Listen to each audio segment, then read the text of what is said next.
Welcome to the Design Review Commission meeting on September 27, 2021. It is now 6:30, and we'd like to call the meeting to order. I'd like to have Vice Chair Ramos to lead us on the Pledge of Allegiance.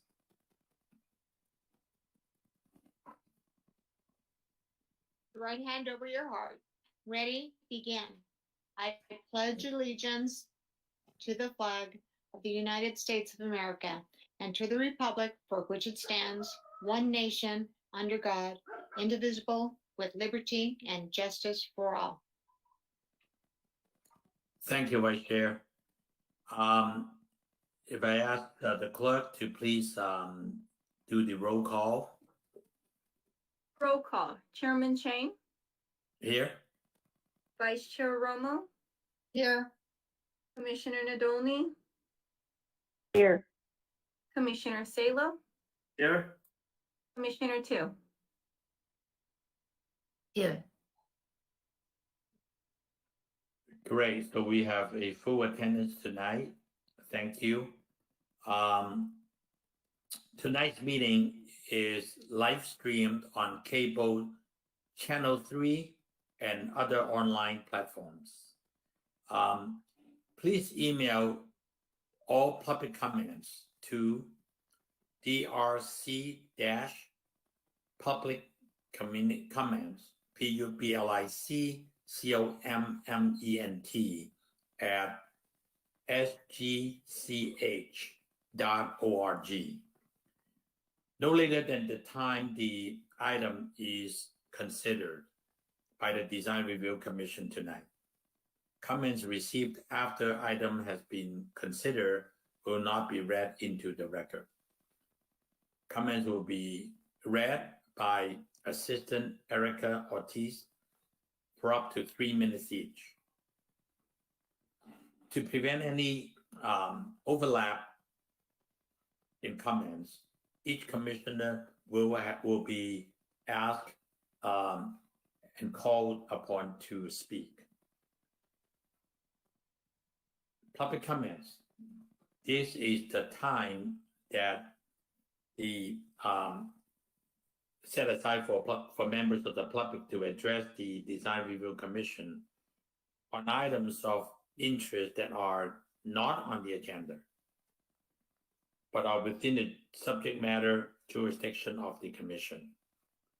Pursuant to the Brown Act, the Design Review Commission cannot answer any questions or take any action until such items as the matter may appear on the item on the future agenda. So I'd like to ask Assistant Erica if there is any public comments that you have received. No, Chairman Chang, no public comment for this item. Thank you very much. The next agenda item is consent calendar. All items listed under the consent calendar are considered routine, and recommendations will be approved in one motion unless a member of the Design Review Commission or public requests separate discussion.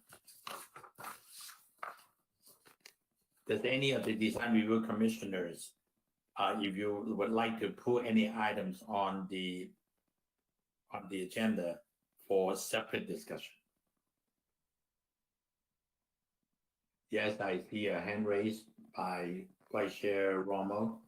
And I have a comment on a correction on the minutes. okay.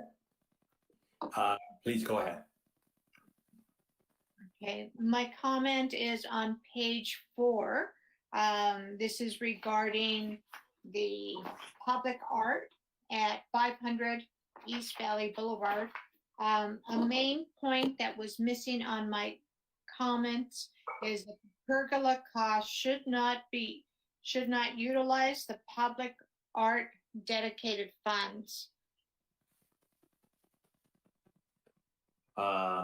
Okay.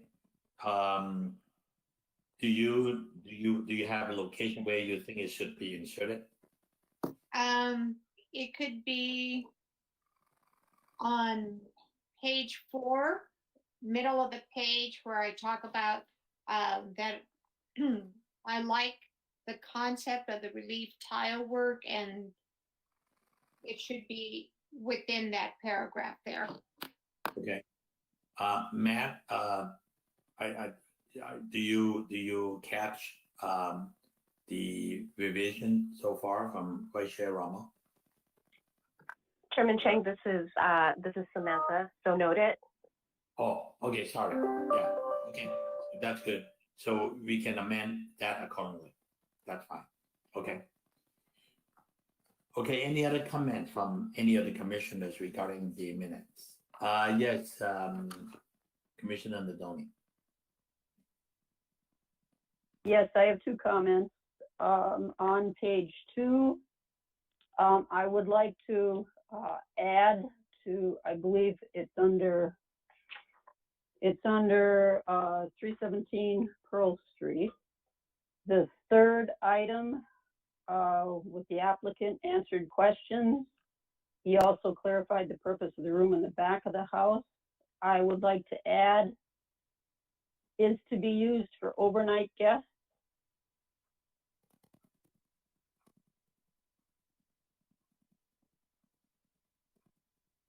You mean the comment was made by the applicant, right? Yes. Okay. I think that's important because on the previous meeting, it was indicated by the applicant that it would be used for group study by the temple. So I think it's important to include it in the minutes. Okay. And then I have another down towards the bottom of the page 2. Again, when stated on occasion, items were placed in the back and the tarp was used to help against damage from the weather.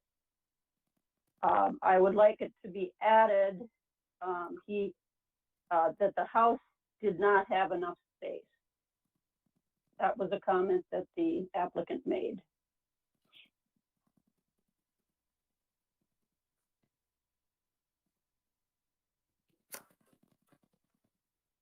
Thank you. Samantha, were you able to catch that? Yes, Chairman Chang, so noted. Thank you very much. Okay, thank you. Any other commissioner may have any modification or comments? Right, seeing none and hearing none, may I ask the commissioners to, I'd like to entertain a motion for approval with the modifications made. Thank you, Mala. I think I see a motion on from your end. Do I hear a second? Thank you, Vice Chair Ramos. I see a hand also. So it's been moved and seconded without any further modification. All those approving the minutes as amended, please say aye. Oh, I'm sorry. Let's do a roll call vote then. Why don't we make it a little easier? So staff, can you? Are there any? Let me just go to the general public. Are there any public need to comment on this particular item on the consent agenda? Erica? No, Chairman. No, Okay. Chairman, no comments for this. Thank you. If that's the case, then we will just act on the approval of the amended minutes only. So with that said, can we have the roll call for the approval, please? Roll call vote, Commissioner Tu, Yes. Commissioner Salo, Yes. Commissioner Nadolny, Yes. Vice Chair Romo,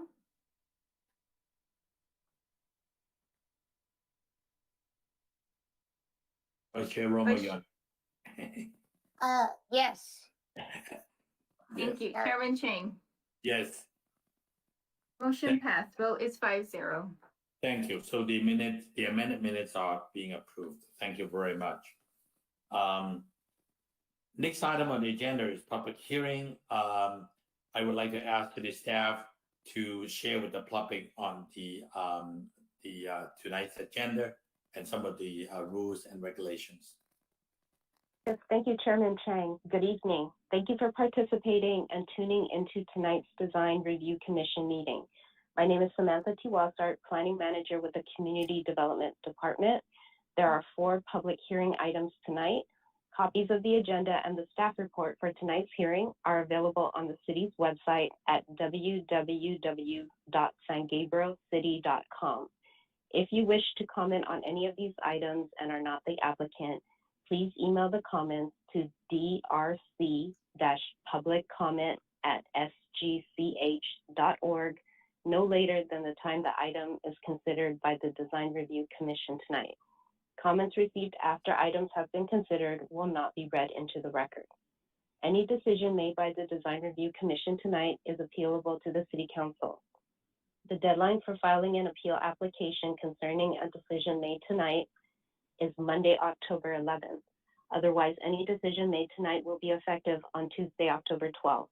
If you wish to appeal an application, please contact the project planner for the applicable application and fees. For each item tonight, staff will provide a summary of the staff report, followed by comments from the applicant. Then the public hearing will be open and the recording secretary will begin reading aloud the public comments that have been received during the hearing. Each comment will be read for up to 3 minutes. If the public comments are read, after the public comments are read, the applicant is provided the opportunity to rebut if they choose. Prior to the close of the public hearing, the commission may ask questions of the applicant, staff, or the city architect. However, once the public hearing is closed, the opportunity for public comment has ended. Chairman, at this time, staff is ready to present item A. Thank you very much. Item A is 317 Pearl Street, planning case number SBR 18-091, site plan review. Staff, please go ahead. That would be Anthony Alvarado. Yes, thank you, Chairman Chang. Good evening, Commissioners. The first item before you tonight is for a site plan review to propose a new 2-story single-family residence at 317 Pearl Street, planning case number SPR 18-091. Slide number 2, please. The project site is located on the north side of Pearl Street between South Euclid Avenue to the west and Lafayette Street to the east. Slide number 3, please. The 8,204 square foot lot is currently developed with a 1,395 square foot single family residence and detached garage, both built around the 1950s. The property is neighbored by other single family homes to the north, south, and east of the project site, and the Dufok Temple to the west. Slide number 4, please. The property is zoned R1 for single family residence. And has the land use designation of a general plan land use designation of low density residential. Slide number 5, please. So this slide just summarizes some of the past actions at the previous meetings. The project was originally taken to the July 26, 2021 DRC meeting, at which time the DRC brought up some concerns regarding some of the design, plan inconsistencies, and usage of the project site, and voted to continue it to a date uncertain. The project was brought back at the August 23rd, 2021 DRC meeting, at which point there were still concerns regarding the use. So the DRC recommended that the project get continued to a date uncertain. And slide number 6 is going to show some of those items that were just to kind of recap it, just some of the items that were brought at the July meeting. Some of those things were consistency with the ornamental ironwork, the stucco, reducing the width of the planter boxes, providing more details for the windows, doors, permeable paving, the consistency of the eave detailing, and as mentioned before, was the interior floor plan and the usage of it. Slide number 7, please. The two pictures above are pictures from the proposed front elevation as the project rests in between the neighboring properties. To the left is the original proposal that was brought forth at the July 26th meeting, and the one to the right is from the August 23rd DRC meeting. Slide number 8, please. This slide summarizes some of the items that came up, or the main focal points that came up during the August meeting. Some of those items were questioning the layout and the potential use of the building, in particular the large room on the first floor that was found to the rear of the first floor. Also the structural support.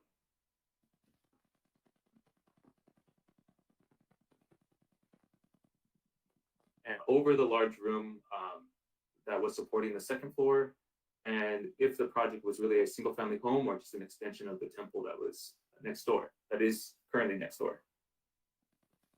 Slide number 9, please. So staff did meet with the project team following this August DRC meeting. We met with them to discuss the next steps for it, if they wanted to move forward as having the project as a single family home or having the project as an extension of the temple. It was clear from our discussions with the applicant that they want to continue to use this project as a single family home. We asked them to provide a furniture plan or a layout of the first floor, give more context as to how it was going to be used. In order to address the structural, the applicant did provide some details that are shown on the floor plan to have 3 structural beams or 3 structural posts that will support each of the beams. The applicant can kind of get into that a little bit later when he comes online. But the applicant has confirmed that it will be a single family house use for this project. Slide number 10, please. This slide just shows the development standards. The project follows the development standards in regards to lot coverage, floor area ratio, height, setbacks, and parking spaces. Slide number 11, please. This slide just shows the proposed rendering, 3D rendering of the project site. Slide number 12, please. As with all houses or new 2-story houses or new houses in the single family R1 zone, it does require a neighborhood analysis within the 300-foot radius. This analysis should show the number of 1-story versus 2-story homes within that radius. The applicant has provided that study and shown that there are 11 properties with a 2-story residence within that radius. The neighborhood analysis and photos are found in your staff report packets tonight. Slide number 13, please. The general land use designation for this project is low density residential and follows the community design goal 10.3, which is to create designs that live and breathe with San Gabriel's neighborhoods as they themselves live and breathe. Slide number 14, please. The project is categorically exempt from the requirements of the California Environmental Quality Act per guideline section 15303, class 3, for new construction or conversion of small structures. Slide 15, please. Noticing since this project was continued to a date uncertain at the August meeting, it was required to have noticing done again. The noticing was done in the following ways. Notices were mailed to the property owners within the 300-foot radius, as well as having notice posted at the project site, in an issue of the San Gabriel Sun newspaper, as well as having the agenda posted at City Hall, the post office, library, and on our city's website. Slide number 16, please. It is with that staff recommends that the Design Review Commission adopt the resolution of the Design Review Commission of the City of San Gabriel, California, approving planning case number SPR 18-091 for a site plan review at 317 Pearl Street for a new 2-story single-family residence subject to the recommended conditions of approval. This will conclude staff's presentation. Staff is available for any questions that the commission might have. We also have I believe it's 2 members of the applicant team online. The applicant representative Fui, and I think it's another representative actually, Jeff Kaufman. Thank you. Thank you very much, staff. Before we get started, let me go through the commissioners and see if they have any questions to staff. Commissioner Tu, you have any questions for staff? No, I don't have questions. Thank you. Thank you. Commissioner Taylor? No questions for staff. Thank you. Commissioner Nadoni?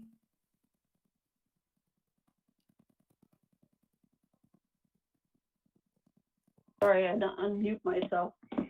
I would like to ask the staff,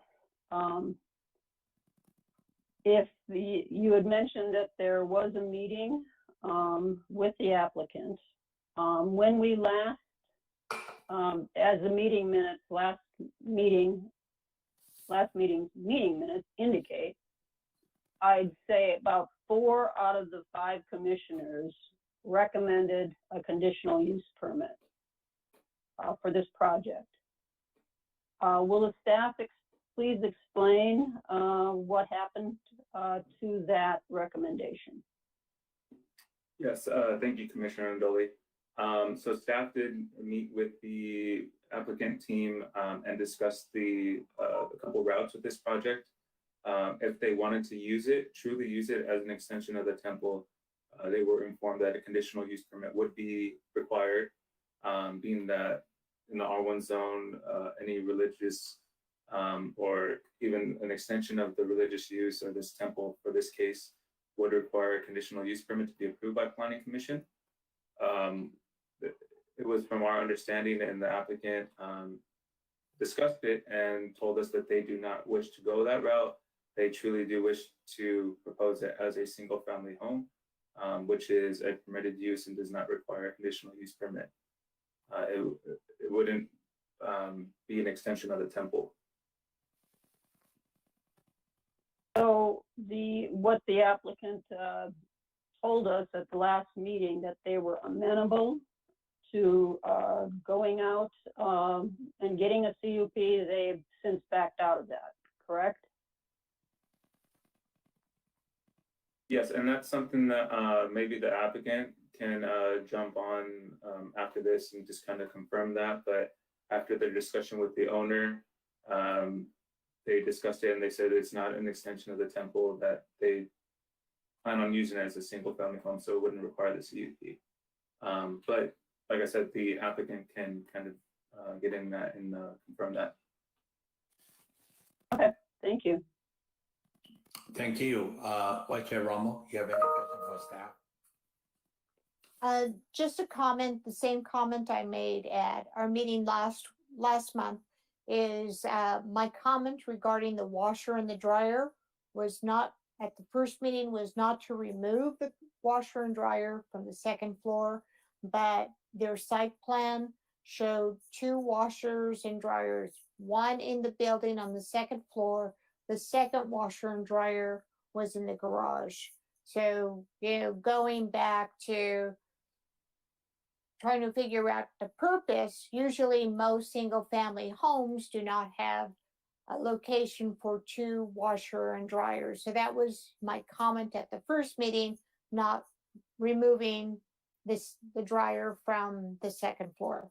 And I want the applicant to know that, and all the other commissioners and staff, because if it's going to be used as a single family home, then it makes more sense to have the washer and dryer inside the house on the second floor, because that's how most families would be using those two appliances.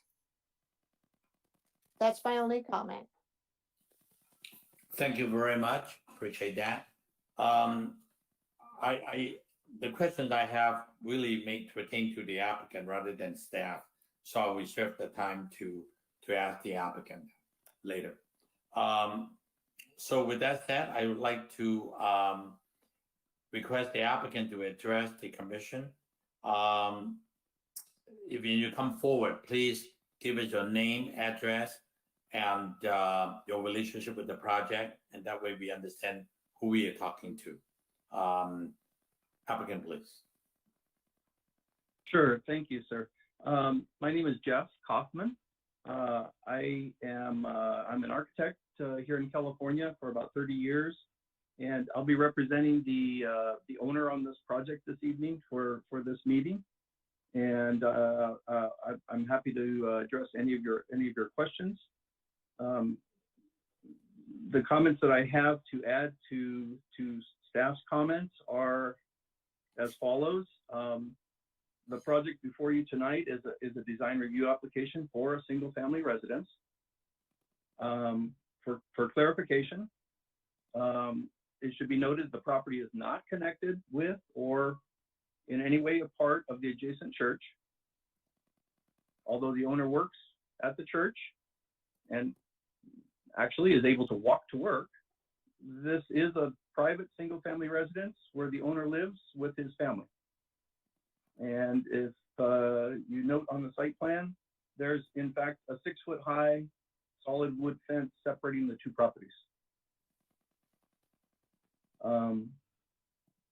Kind of addressing some of the comments from the previous meetings and even some of the commissioners' questions earlier. We have provided a floor plan with a furniture layout showing how the large first floor room would be used.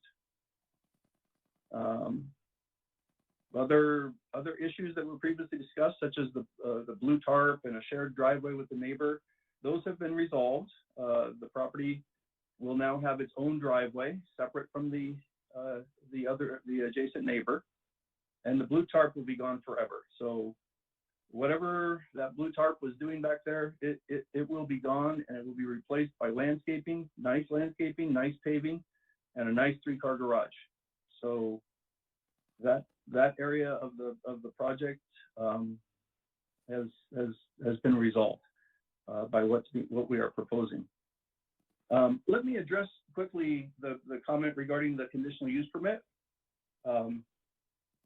I don't want to use a lot of time. I'd rather just take questions if there are questions, but I do want to get a couple of comments in. The conditional use permit was never proposed by the applicant or the owner. The conditional use permit was something that was discussed based on, how should I say it, assertions and conclusions made by the commission that this was part of the church, and as such, the applicant should go and apply for a CUP.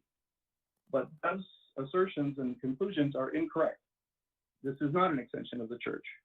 It is a single family residence, and as such, we are not required to and do not intend to apply for a CUP.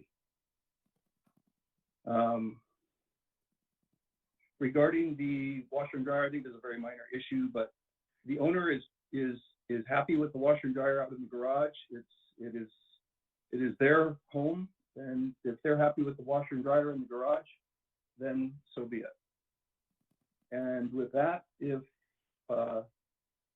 you have any questions, I'll be happy to respond to them. Thank you, Mr. Kaufman. We appreciate this new information. I'll have the commissioners ask you questions one by one, and then hopefully you can address all the concerns and they can act on it. I'll start with Commissioner Tu. You have any question for the architect for this project? I don't have a question. I just have a comment regarding the conditional use permit. The reason we brought it up last meeting was because from the perspective of the applicant, if they were going to use as an extension, it makes a lot more sense to have the the entire project planned out as it would be. So it has a lot of benefit for the applicant to plan the project that way. However, if this were going to be like single family house purpose, I don't think that's an issue anymore. So I believe the floor plan I seen from today's meeting, the applicant indicated the use of the floor plan as a family room. And yeah, I think that was my only comments here. Thank you. Thank you, Commissioner Cho. Appreciate that. Commissioner Salo, you have any questions for the applicant? Yeah, I wanted to clarify. I think at the previous meeting, I don't think that the five of us just made an assumption about the use of the space. We asked the applicant directly, and as I recall, and please correct me if I'm mistaken, we were told that there was a religious figure that stayed in this residence, and we were also told that the large space would be used for gathering space for people visiting. So that's how we were able to have this conversation about what the intended use would be for. So I just wanted to clarify that. My question for the applicant is, now that the proposal is for a single family residence, do we know the family that will be residing here? Or is it going to be a spec home for rent or for sale? Those are my questions. Thank you. Mr. Kaufman, you want to answer that? Yes. The Commissioner Salo, you mentioned that now that the application is for a single family residence, but it was never for anything other than a single family residence. So nothing has changed in terms of what the application consists of. It has always been a single family residence. As far as the person who will be living in the home, the owner of the property will be living in the home. As I mentioned earlier, the owner does work at the church. I think what the owner does for an occupation and who he is has nothing to do with this design review application, quite frankly.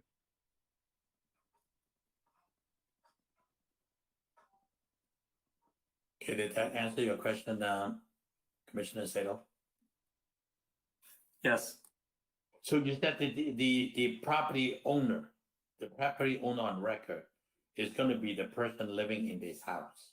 Is that a confirmed statement, Mr. Kaufman? That is correct. Okay. I just want to make it for the record. Okay, thank you. Appreciate that. Okay, I'll go into Commissioner Nadoni. I hope some of the question has been answered, but go ahead. You have any additional question for the applicant? Yes, I do. And I do agree with Commissioner Salo that I take your comment basically saying that the commission assumed or asserted that this had something to do with the temple next door. That I agree with Commissioner Salo, that is not correct. The applicant indicated to the commission and changed the use for that large space, the 960 square feet or 1,000 square feet in subsequent meetings. The applicant first indicated to the commission that it would be used for group study by the temple. The next meeting that where this came in front of us, there was minimal changes. The space was still a very large space. That changed to then they would not have group study. It will not happen there, but they would be for overnight stays for visitors and guests. Now you say that no, this is not. Now it is actually just by throwing furniture in this space, you're asserting that this is now a dining room with some additional, looks like sofas. I have one question for the architect. There are at least 4 architects on this planning commission, plus the city architect who is online. And the city architect, the last meeting, said he never designed a home with such a large living space, ever. I don't believe I have ever, as an architect, ever designed a 1,000 square foot living room, living space. And I would ask you, Mr. Kaufman, have you ever designed that large of a living space in your experience as an architect? Absolutely. In 30 years, I've designed homes with much larger spaces than that. And in those large homes that you've designed, were they on a single family lot less than or around 8,000 square feet? I don't have any specific recollection of the size of the lots they were on. They were somewhere on large lots, somewhere on small lots.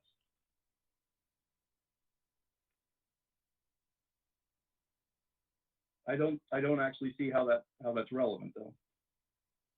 Well, what's relevant is that the commission has had differing statements, and this is the third time that this same project has been in front of the commission with no significant changes and no real answers to the questions that the commission has presented to the applicant. What are the questions that you say have not been answered? The use of that space, they've changed. What I'm telling you is I don't believe that there's an honest answer for that. So those are my questions to you. I do not believe that this is the use is a single family use, which is what it says in the municipal code for the city of San Gabriel. Large gatherings are not permitted. It could potentially become a liability for the city if large gatherings are held in that space. So I still have an issue with this, and that's where I am. Thank you. Thank you. Vice Chair Rommel, do you have any question for the applicant?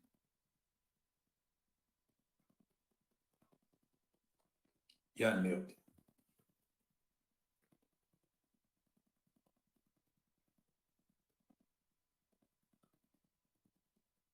Vice Chair Rommel, I think your computer could have frozen, but you're on mute still. Can you hear us? We cannot hear you. Yeah, I think Okay, she. yeah. I'm Okay. turning off my webcam to my internet. I'm having issues. Yeah, now we can hear you. Yeah, go ahead. Okay, great. So I understand that there's a discussion with the type of use, but the project, this is the third time the project has come before the design commission. It's come every month, and only the initial revision on the windows and very other minor revisions were done. At our last meeting, Commissioner Salo asked for the color renderings to be a little bit more accurate as far as the paint colors are concerned with the project, and that hasn't been done. At the first meeting, we didn't know the colors. Second meeting, we had colors, but they weren't shown in the color renderings. We've had comments regarding the overall massing of the single family homes. And those are the types of things that have been ignored. And this is the third presentation. So when a project comes to this body or any commission and the comments from the commission are greatly ignored, I think that is problematic. That's all I'm going to say on this project. Thank you very much, Vice Chair. I'm going to go ahead and ask what I have questioned on this project. I guess I unfortunately, Mr. Kaufman, you are the for the first time we hear from an architect that can answer some of the doubts that we have. I don't know the other presentation earlier from the first and second. We have problem understanding 100%. I think they have problem understanding some of the questions we have, and that's why it got to this point. I appreciate you being here tonight and sharing with some of the critical questions that we may have. Let me before I go on to say anything else. I guess single family. First of all, this is on the single family R1 zone. If you look at the zoning map, that lot is in line with all the surrounding properties except to the east, which is the church or temple or religious building. What's in front of us is a single family development. As long as I made that comment from the last time that all these meeting minutes are going to be on the record. And if what they present to the city is exactly what they present to the city, which is going to be used for a single family purpose, then that's the record. And if they do not, then it become a co-enforcement issue, and that's when we can let the city co-enforcement department do their job. But for a commission to suspect what they may violate the code in the future, I don't think it's fair for us to do it. So what I will ask the applicant is that you have assured us that the property owner on record is going to be the applicant, is going to be the owner, and he's going to live there himself. And I just wanted to reinstate that on the record. My second question is to the structural part that was brought up by the city architect and made some of the concern. On a wood frame building with a qualified structural engineer, most of these things can be achieved. It's not something we cannot achieve. I guess I'm going to be the oddball person. My own home, I live very close to the project site. I have a large family. I have 3 children, I have 8 grandkids. And when I want them to come home for dinner, I have 16 people having dinner. And I always wanted a great room meaning that the kitchen, the counter, the open island, the kids area, the middle-aged kids area, and my area are all in the same room so we can communicate. So I just want to answer that having my room is about 27 wide by 36, which is approximately the same size as this. I in fact actually checked it, and mine was actually done with a glulam beam that is 6 inches deep by 10 inches wide, 2 of them with no column. I was able to support it for my house. So it's doable. It's not something that we can challenge people that you cannot build it, so it can be done. And each family has their own way of living. I always enjoyed that great room. We got it done last year, and it's the most commonly used room in the whole house. So I just wanted to put it on the record. To the applicant, there are some architectural concerns that the staff had made based on the last 2 meetings. I just want to make sure that you address those concerns and you acknowledge those, and you have no problem addressing those concerns, like the pilaster, the walls in the surrounding, the separation walls, the eave details, the color scheme, all of that. Have you kept the owners committed to address those issues for the commission? Yes, Chairman Chang, we have addressed all of those comments, and relative to the paint colors, I do agree. The colors depicted in the rendering don't match well with the proposed colors, but the proposed colors are established colors, and even when Commissioner Salo brought that up, he did say that could be something that could be conditioned, in the conditions of approval, that maybe that needs to be clarified more. We can address that that way without any problem, but the colors, the paint colors are specified on the drawings. And I apologize that the depiction maybe is not that accurate. That happens between printing and different printers and different computers. But I do know that it doesn't print as well as what I would like. I see. All right, thank you. So I don't have any further questions. As long as the the record reflected that all the identified colors are going to be used at the job site, and the planning staff department will go out there and look at those at the right time. And if they are not, then they have to repaint it to match the what was specified, and that's all. Okay. Anyone else have any question? Staff, do you have any question for the applicant? Maybe the city architect. Ron, you have any question for the applicant? No, we've asked them to make several changes along the way, and I think they've made all of those changes. Okay, great. Thank you very much. Appreciate that. Okay, so what I'll do then is I will ask, I'll ask if the staff, did you receive any further comments at this time? No, Chairman Chang, no public comment. So the 7:16 and there's no further comments. The city staff have any further comments to the applicant? Yeah, thank you, Chairman Chang.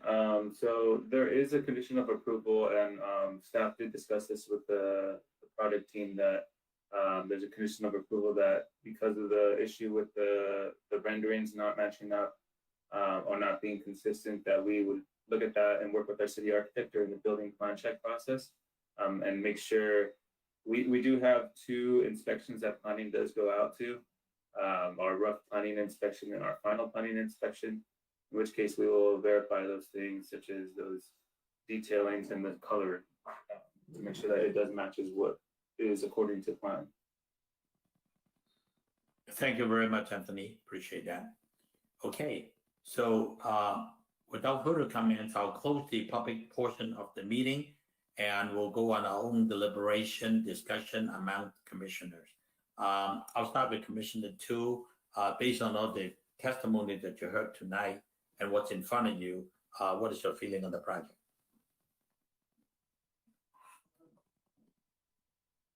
I think as long as we assert that the project will be used as a single family home, and the use of the space, I mean, by all means, it is up to the owner, and I don't have further question or comment on approving this project. That's my feeling. Thank you, Commissioner 2. Commissioner Sato? And I'm sort of on the fence on this, and I guess I feel that staff, planning staff, and city architect have had the extended conversations and done their homework on this. So I would defer to their recommendation that this would go for approval. Yeah, I guess that would be the way I would lean. Thank you. Thank you very much.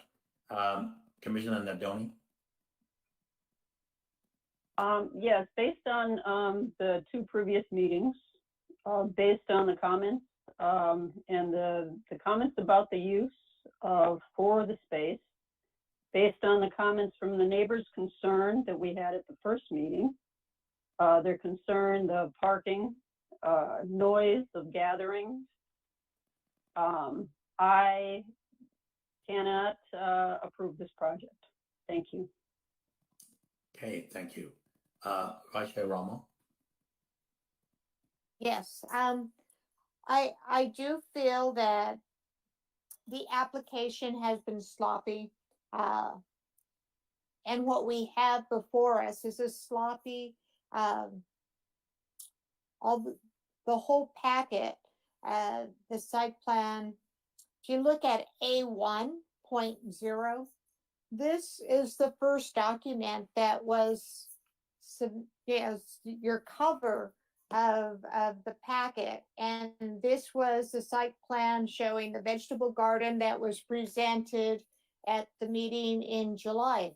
I understand your comments regarding different computers and colors and all of that, but when you look at A5.2, you have the paint scheme, and so this is all from the same printer, and you see the paint colors that are proposed, but the windows and the doors and everything is off color. So when it comes down to evaluating the project, it just makes it our job harder as design commissioners, thinking, if you cannot follow simple instructions or move forward with a simple packet presentation and have information from previous meetings that is later on your landscape plan shows something different. It doesn't show a vegetable garden. So all of these conflicting things make it very difficult. And that just puts more pressure on staff. The city of San Gabriel has a small planning department. You see the 3 staff members here that are present at this meeting, and you're making everyone's work harder with this proposal. I don't know how I'm going to vote at this time. I'd like to hear a little bit more from the chair, but I am conflicted with this. Thank you. Thank you, Vice Chair. Yeah, I agree with you. I think the whole process has been sloppy, no doubt about it. We don't even have a understandable presentation for the last 2. It was unfortunate. But I think we want to be fair to the applicant. Obviously, the property owner doesn't understand the process. At least it appears to me that way. I am glad that Mr. Jeff Kaufman is now in the picture, and at least I can understand him what it is. So, but on the other hand, if this application, I'm trying to look at it myself, if this applicant is coming in not next to that church, would that be no problem? Yes, the landscape plan it's lack of details and less than desirable. Some of the color from the picture was just horrible. They couldn't get the right color showing us. But I think city staff and city architect had already talked to the applicant, and I hope Mr. Kaufman will stay involved with the project to see to it get done correctly. If Mr. Kaufman stay on the project and follow those misguided area and carry it through, I understand that Mr. Kaufman he presented himself as a licensed architect, and I give a lot of credit to that, because an architect should understand what he's talking about and should understand what it really means here. So with that said, instead of further wasting city staff time and not being business friendly to our own residents in the area, I can go along with the staff recommendation and would like to move to approve the project. So, with conditions that the landscape plan, that the color scheme and the color selected will follow to all conditions made by city staff per the staff report. So I guess with that said, I'll break my normal way of handling it. I'll go give it a try to make a motion to approve the project as discussed and modified. Do I hear a second on the motion? This is Commissioner Tu. I second the motion. Okay, are there further discussions on the motion before we call for the vote? Let's just clarify the conditions of approval that we are voting on. So Okay, we're good. just the material palette, landscape plan, and Mr. Kaufman's continued involvement. I mean, I don't know if we can make that a condition of approval, but you're absolutely right. The communication has been much better today than in the previous meetings, where we felt like maybe they were guessing at what we wanted to hear, or they didn't really fully understand the question. And whether we disagree or we agree with Mr. Kaufman, at least we're having the conversation. So the communication is at least at a base level. So those are the three things I'm looking for. Appreciate that. Anthony, are there any additional conditions? I know you have a long list of conditions. Are there any other condition that's over and above your condition list of approval that we need to add to it? I want to make sure the landscape, all of those.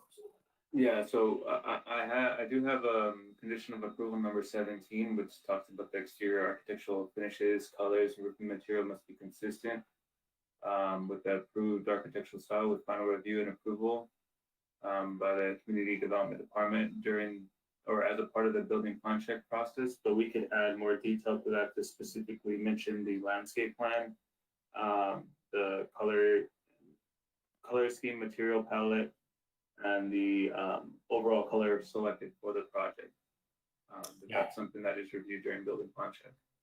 Yeah, would you please do that? Yeah, make that part of it. Yeah. Okay.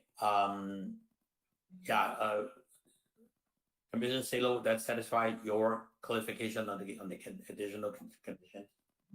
Yes, thank you. All right, great. With that said, I like to have staff call for the question, please. Roll call vote. Commissioner Tu, Yes. Commissioner Salo, Yes. Commissioner Nadolny, No.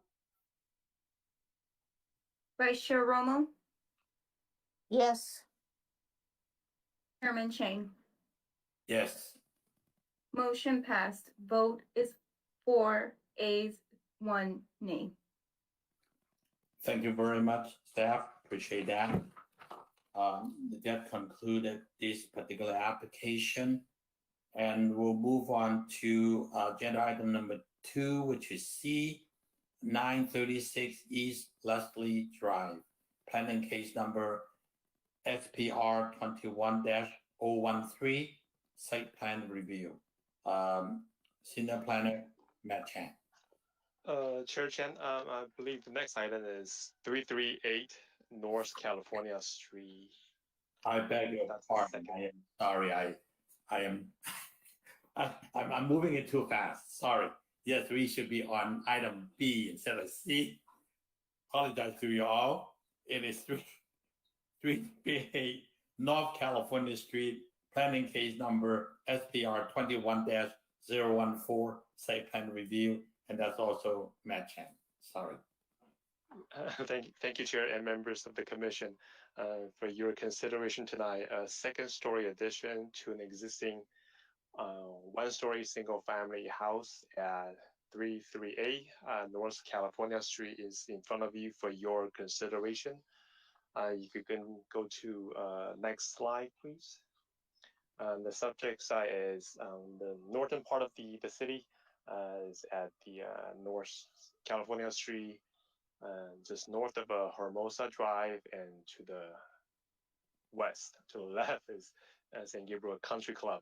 The property itself is zone R1-CC, which stands for single family residence zone with country club designations. And however, the zoning standard will use the R1 zoning standard. Next slide, please. As staff mentioned before, the project site to the north of Hermosa Drive, to the left is San Gabriel Country Club, as you can tell by the picture in front of you. The project is surrounded a lot of two-story houses, and there are other single-family houses as well. Next slide, please. This is a picture of the existing house. As staff mentioned before, the existing house is a one-story house. The applicant will propose to have approximately 670 square feet of a second floor addition on top of the one-story house.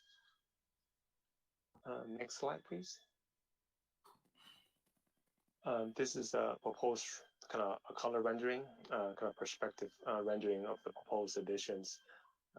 The second story will be in the middle of the area, and the project itself meets all the applicable development standards, including but not limited to floor area ratio, setbacks, building height, and parking requirements.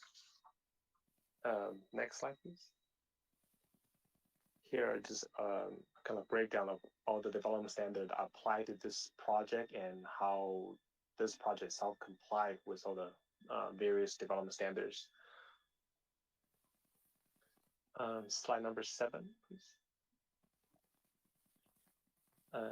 As part of your staff report packet, a 300-foot neighborhood analysis was provided, including other two-story houses in the neighborhood. I think there were like 7 other two-story houses within the 300-foot radius. Next slide, please. The project itself comply with the general plan comply with the applicable general plan in the San Gabriel general plan, and including land use destination as a low density residential, as well as community design goal 10.3. Slide number 9, please. The project is categorically exempt from the CEQA requirement as a class 1. Class 1 is a minor alteration to an existing structures. In this case, this project is room addition to an existing single family house.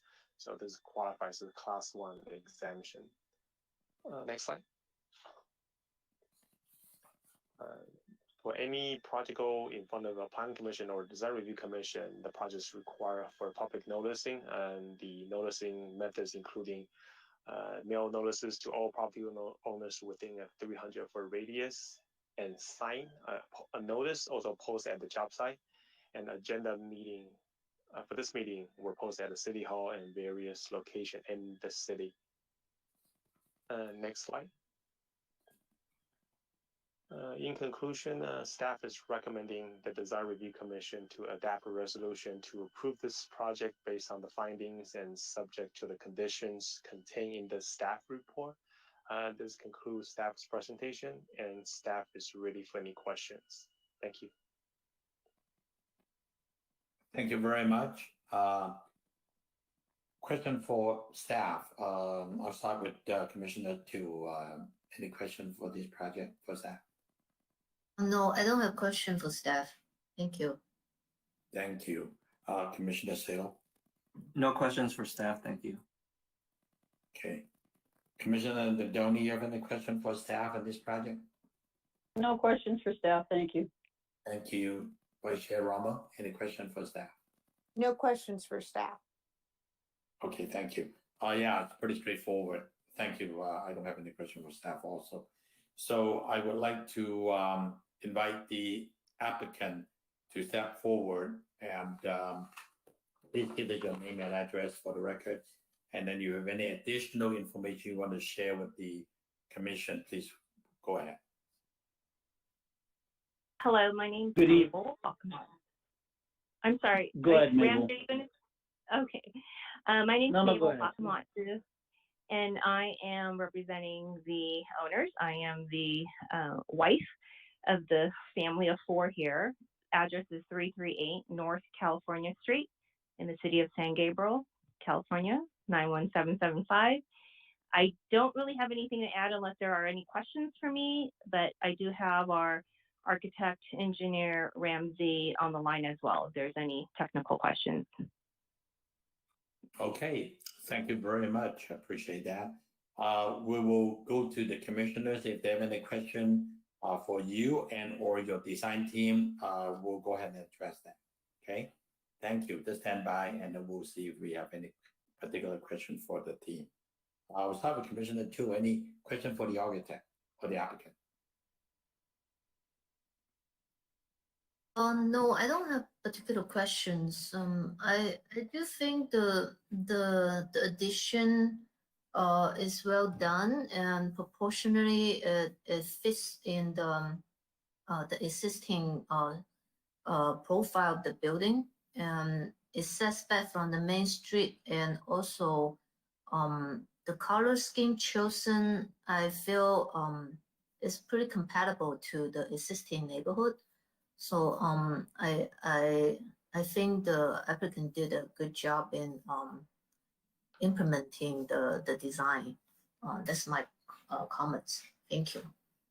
Thank you, Commissioner 2. Commissioner Taylor, any question for the applicant?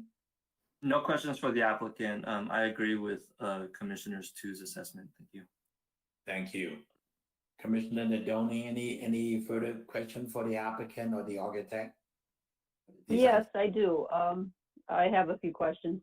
Yes, I noticed that you're removing and demoing the chimney at the front of the house, blanking it off from down below. I would recommend that you do not remove that chimney unless there's a specific reason for it, because the design of it is pretty much a part of the house. And I think it'll look much better. And I'm a little concerned by removing the stone that's on that chimney and the portion of chimney. It may damage and it will look a little strange. So that's one comment. I also have a comment on the sliding door at the loft, which is also at the front of the house. It appears to be too large for the front elevation. It looks to be like a sliding door that each leaf is about 4 feet wide. The elevations indicate to match existing, but the existings are not 8 feet wide, but about a 6 foot wide sliding door. So I would take a look at that, and I would recommend not doing such a large glass sliding door. And then I have a question on the railing outside that balcony, which is also facing the street, outside the large door at the loft. If the design of the metal, painted metal railing, if that will be similar to the design of the front gate, because I think the house has a very nice front gate.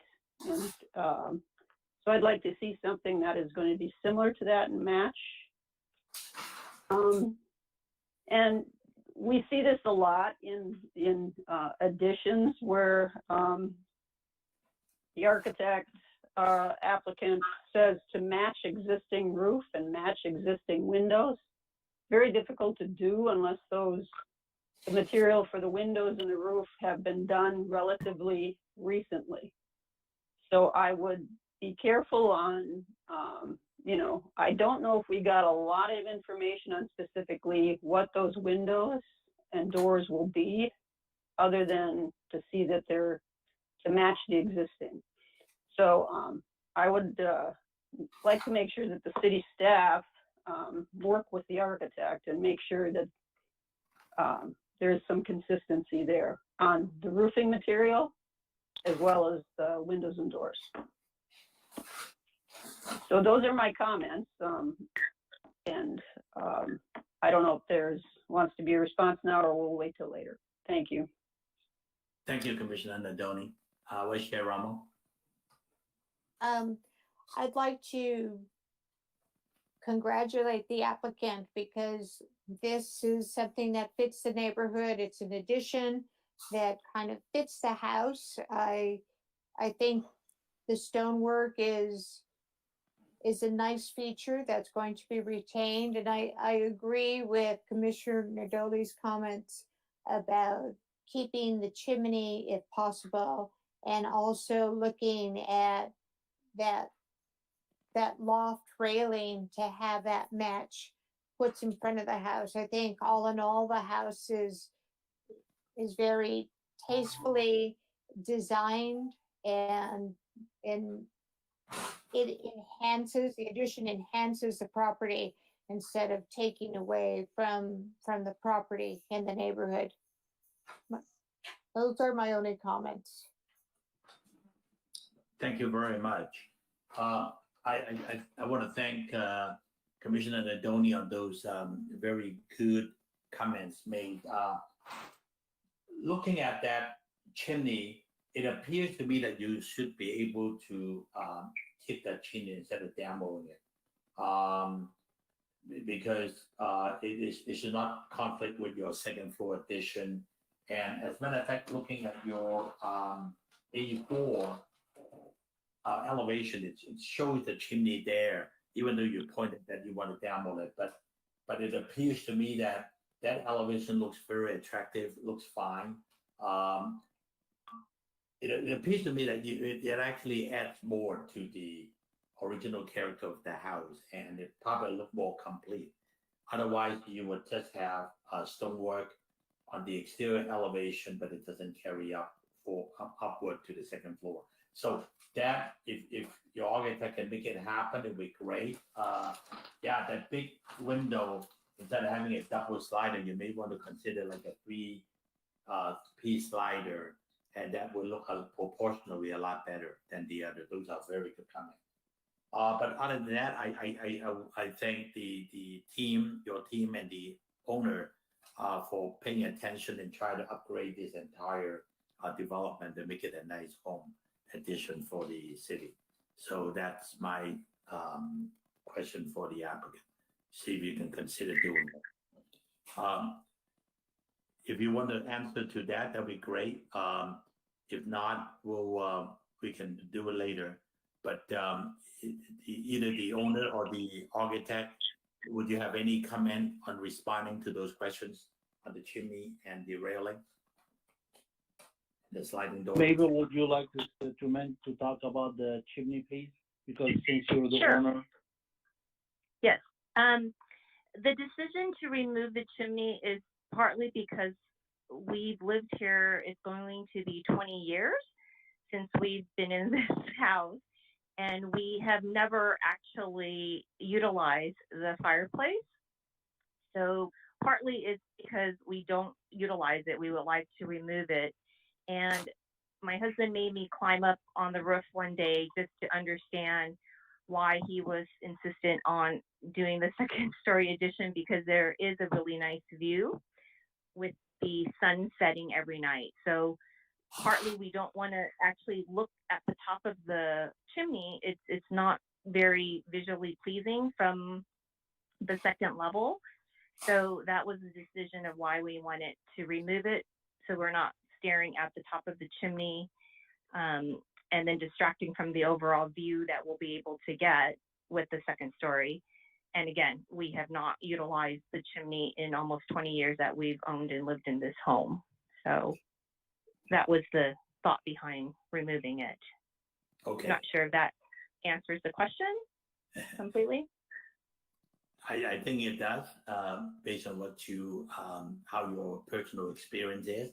What about the railing, matching the existing railing in the front, and also the having that big, I know you like the view now. I understand that you want to look at that golf course and it's beautiful. And proportionally, if you make it all glass, but with 3 pane, would you have any issue with that, or is that workable? We considered that, but again, we were trying to remove any distraction for the sight line of not having additional, like a breaking point. It would require 2 breaking point versus just the one in the center. So that is why we went with just, you know, as large of a pane as possible and least impact from the view, distraction from the view in regards to the size of the slider. And then in regards to the railing, we definitely want to match the existing railing we have on the property. That was intended to be purposeful in that design, is to match the existing of what we have in the front. Great. Thank you for that answer. Appreciate that. Okay. Are there any further questions for the applicant and or the owner? City architect, yes, Ron? I'm the engineer on the project. I'm not an architect. I'm the engineer, but I did the design based on the owner recommendation and requirements. I see. I get engineer-wise, you don't see any major difficulty with or without the chimney. What is the intention? If you remove the chimney, but you need to preserve all the existing stonework, how far back do you need to remove the chimney? You're the engineer. We're gonna remove the chimney at the plate line, and with the discussion with the contractor that we already are consulting with, it doesn't seem that it's gonna be any issue with fixing the stone veneer, etc. So I do not anticipate any problems with removing that chimney above the roof line. So basically, you're going to remove from the inside all the flue, fireplace. You take all of that out, and you're going to frame that in, so it will be no more fireplace inside, right? Correct. It's gonna be closed. It's gonna be formed. We don't know if we're gonna do it like a cabinet, books cabinet, or leave it as a shelf, but it's gonna be closed completely. Right. And then you're going to be able to salvage all the existing stonework in the front, and make it fully standing. That the stone is gonna remain intact in the front. We're not gonna touch that. Right. I want to make sure that you pay attention to that. If you lose that front facade, I think we're going to lose so much of the house. And so once you start removing the chimney in the back and try to build it up and throw it out, special precaution has to make sure that we can salvage it. So that's absolutely right. Yeah. Yeah, we want to save that stone. Oddly, as it sound, we actually like that look. Oh, yeah. You need to watch your contractor. Make sure the demolition contractor do not come in and just have a good time. So make sure you watch them very carefully. That's very critical that we keep all the stonework intact. All right. So just for the record, yes, Ron, you have any comment? Thank you, Chairman. So if that were to remain a real fireplace, the code would say you actually have to extend the chimney because you have to be 2 feet above the nearest object within 10 feet. So if it's no longer a fireplace, then you don't have to extend the chimney. So that's a good thing. And I think the design of the house is very nice. Thank you. Appreciate that. I thank you for pointing that out. I think maybe that's the reason why the owner do not want to keep that chimney there, because in order to meet code, they would have even something taller to meet the code requirement. And that would probably cause 2 issues. One, can they in fact today match all that stonework that look like one piece? And if they were not able to do it and still meet code, then I think we got something less than what we asked for. So that's a good thing that you point out. Appreciate that. Okay. Any other question for the design team and or the applicant? Any comment from staff? Additional comment? Hearing none, I'll go to Erica. Did you receive any public comments from anybody up to this point? No, Chair, no public comment for this item. Thank you. It is now 7:50, and the public comment on this item is now closed. No further comment. I'll close the public portion of the meeting and we'll go on our own deliberation and discussion. So Commissioner Tu? Yes, I just have a comment about the chimney. I mean, from my personal point of view, I do like it without the chimney better. So, and I agree that the stone is critical for this design to maintain the stone and do a good job to maintain the original characteristic of the house. And without the chimney, you can enjoy better view. As Ross said, that you don't actually have to extend it. So I think that's a good resolution here. I don't have other concern or anything to for approving the projects. Thank you. Thank you very much. Commissioner Sega. Yeah, as I stated previously, I like the design as well. I think it is noteworthy to mention to the owners that, you know, salvaging materials and reusing them, matching existing, and finding the craftsmen to do that is going to cost more than buying stuff out of a box and installing it. And they should be aware of that going in, because I think oftentimes owners feel, I think they're sometimes misled about what things cost and what things don't cost, or they mislead themselves to believe that they're going to be saving a ton of money going this route, but it's definitely not the case, as is at least my experience. I have no other comments. Thank you. Thank you for your comment. You know, sometimes it's more difficult to do a remodeling and addition than building it new. You know, I absolutely agree with you. So Commissioner Nadoni, any further comment? No further comments, but I did, regarding the height of the chimney, I don't believe that they would have to extend it. I think the depth is fine, and if they completely close off the chimney and it no longer is in use, then it's not a chimney anymore. So, but it's totally up to the applicant, what they want to do with that chimney. I just think it looks a little bit better with the chimney there. Thanks. Appreciate that. So I guess you can go either way then, right? You can go either way, with or without the chimney, based on what the applicants wish. Okay, thank you. Vice Chair Rama? I want to thank the owner for making the comments regarding the use of the loft and the reason to want to see the sunsets. I definitely appreciate seeing beautiful sunsets, and with the country club being across the way, you have an unobstructed view of the sunset once you have that second story. So I appreciate that inside information, and I think, you know, hopefully this will last you another 20 to 30 years living at this site. I think you're doing a good job. Thank you. Thank you. Thank you. I guess my comment is pretty much the same. I concur with everybody said.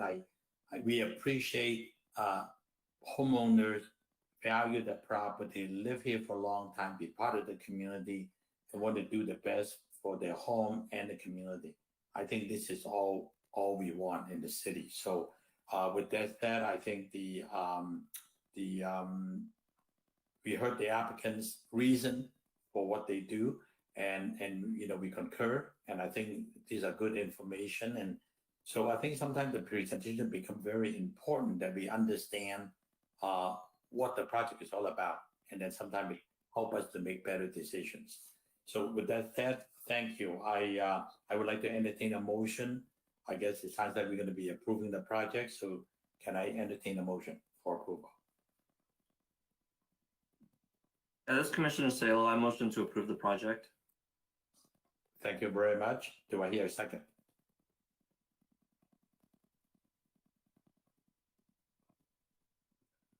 This is Commissioner Tu. I second. Oh, yeah, okay, I see your lights on. Okay, so it's been moved and seconded. Roll call, please. Roll call vote. Commissioner Tu, Yes. Commissioner Salo, Yes. Commissioner Nadoni, Yes. Vice Chair Romo, Yes. Chairman Chang? Yes. Motion passed. Vote is 5-0. Thank you very much. Okay, we'll move on to the third project, C, 936 East Leslie Drive, planning case number SPR 21-013, site plan review. And we have also senior planner Matt Chang presenting. Thank you, Chair and members of the Commission. The third item for you tonight is a new two-story single-family house at 936 East Leslie Drive. You can go to slide number 2. This property is more to the eastern edge of the city and is very close to the LA County jurisdiction. Basically, the LA County jurisdiction will be more to on the right side. And there's a kind of a picture, a map in your staff report, kind of delineate the boundary of the city and also county kind of boundaries. And the subject site itself right now is a one-story single-family residence, and the applicant would like to demo the existing house to do a two-story new single-family house. Next slide, please. Staff mentioned earlier, right now they have existing one-story single-family house, a detached garage, as well as a swimming pool in the back.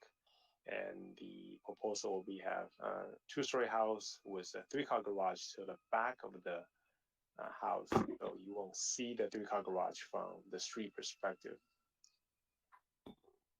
Next slide, please.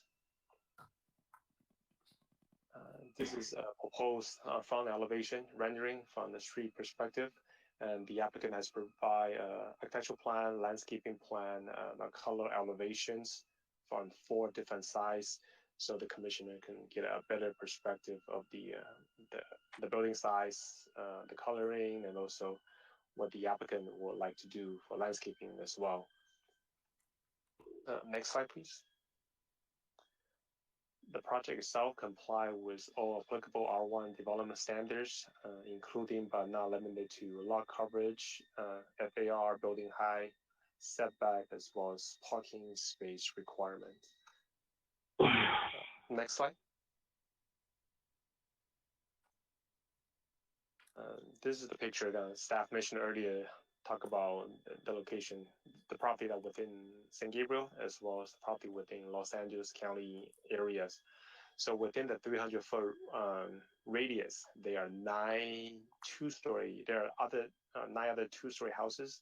3 of them are within San Gabriel jurisdiction. 6 of them is within the LA County areas. And picture of those two-story houses are part of your staff report package. Is one of the attachments.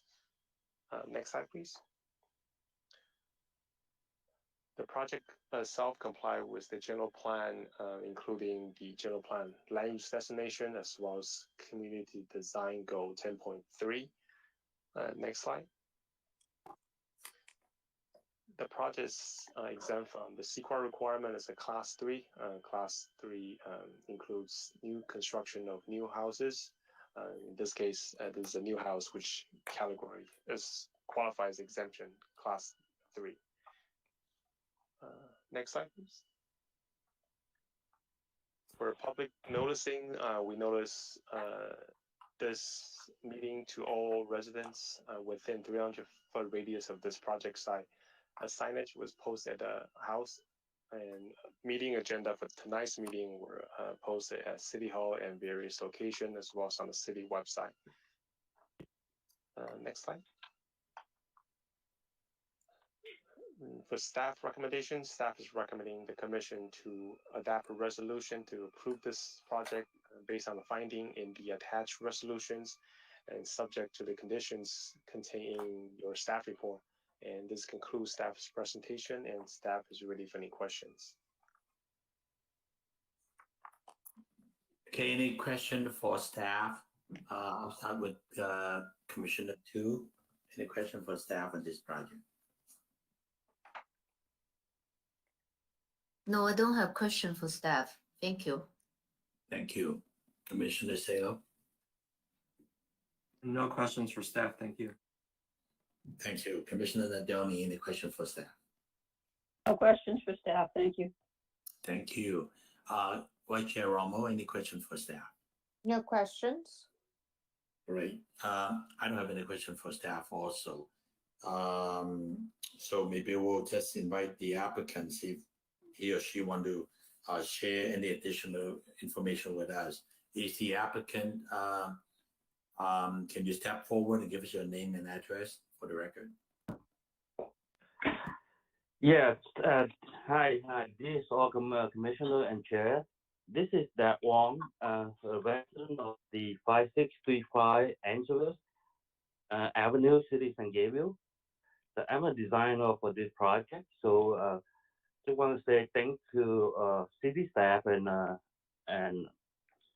the other tech to help out to bring this project to during this pandemic. So I'm here to answer any question that Commissioner may have. Just for FYI, Matthew Forward, I guess the question from the neighbor to the east. So we, the owner and I kind of have a gathering a meeting with the neighbor to answer all the questions that she concerned regarding the project. So I think I hope they are online too.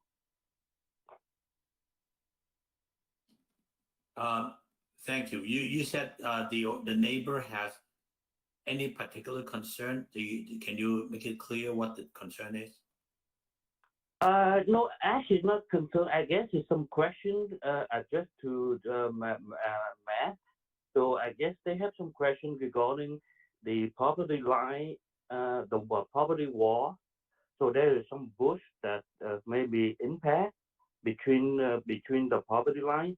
So we have to remove, and there's some bush on their side, so it may not be impact. And there is a gap in between the existing garage, which is kind of shielding, acting like a block wall. So we're gonna remove them all and construct all brand new from the front to the back. So they're pretty welcome to that, and they're very happy about that too.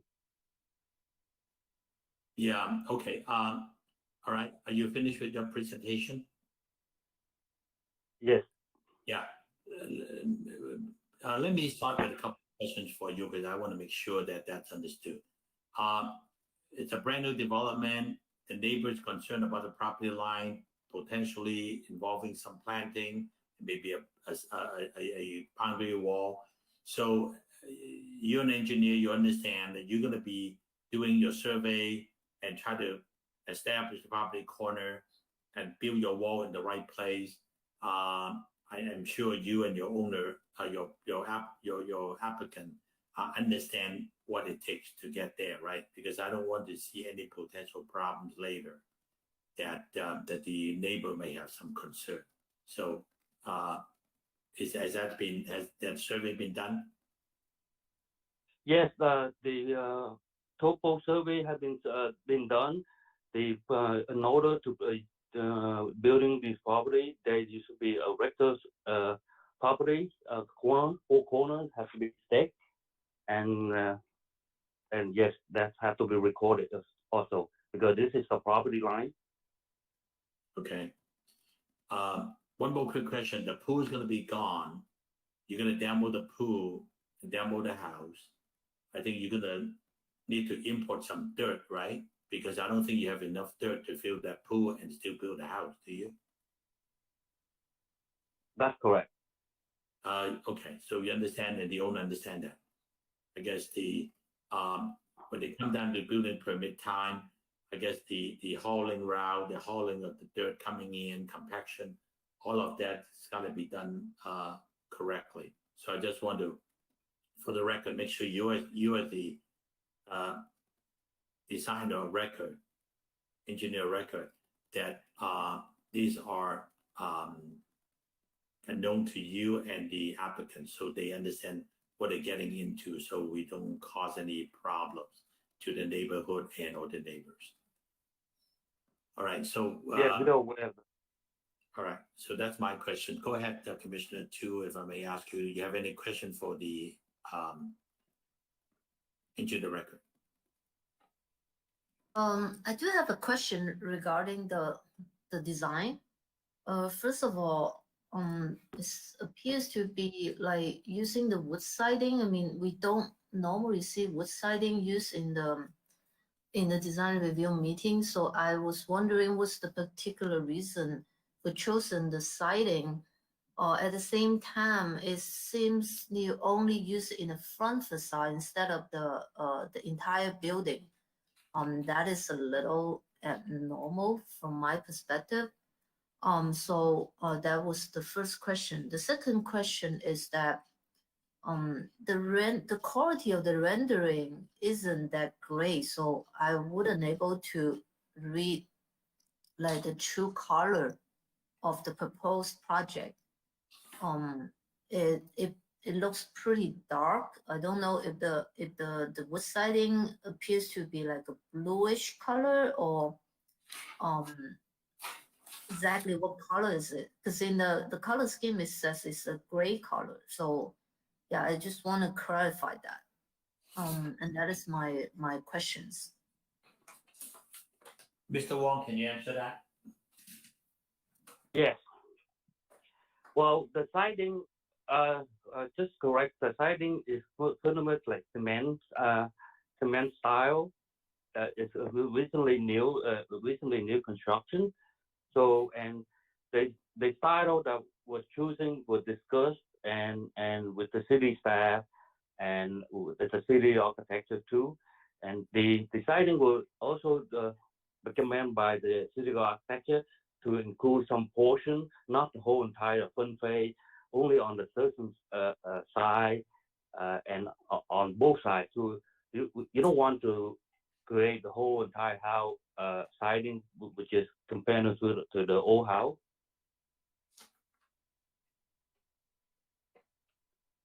The color theme is pretty much the gray color. The rendering elevation seems kind of a little dark, and I think the color material was at the end of the staff report. I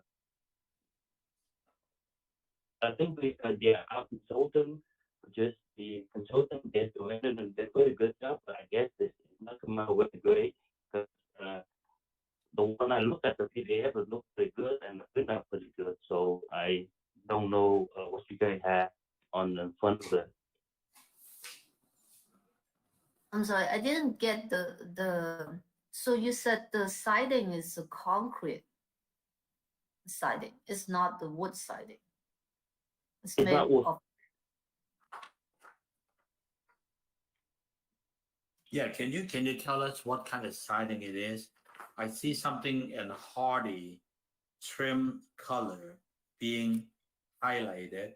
Yeah, are these hardy boards? Are these wood hardy boards? Or they are something else? Because I can't, looking at your color sample, I couldn't find that either. So can you be a little bit more elaborate on actually what is the siding material? The siding color is, I think I pointed out in a little corner. It's not the red color. Did you say that it's a concrete color? Like the siding color is actually concrete color, not the material as concrete, right? No, the material is similar to cement, something. It's not wood. I'm pretty sure it's not wood. The color is kind of gray clay, as shown in the material.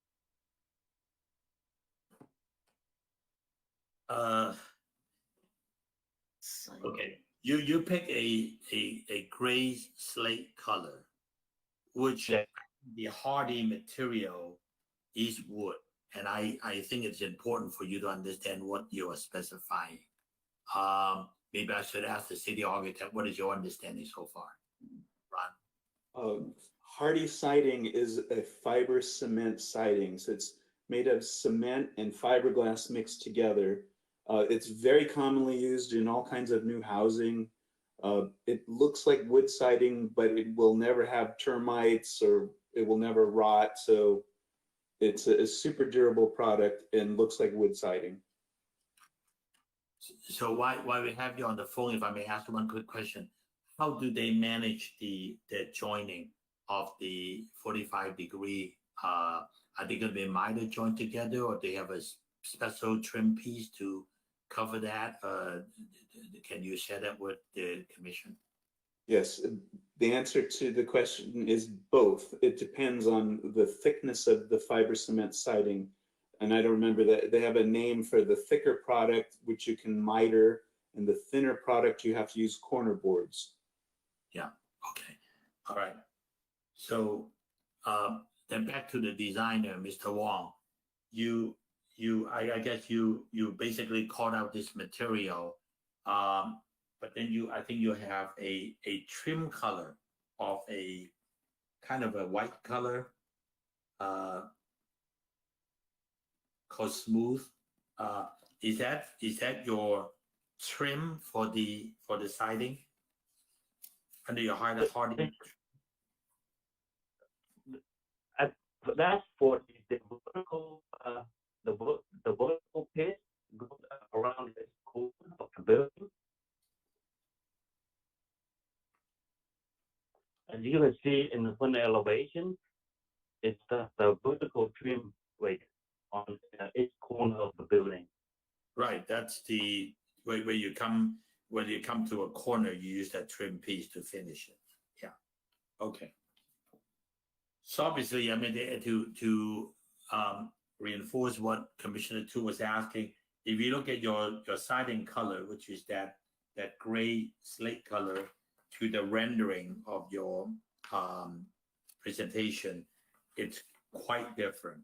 One is like a gray and one is like a dark brown, kind of. So we just want to clarify that. The siding is the gray color, kind of slate gray. I don't know. I think with the way we kind of look at that, I don't know what you guys have on front of you, but it seems to be it's a dark gray. Dark gray color.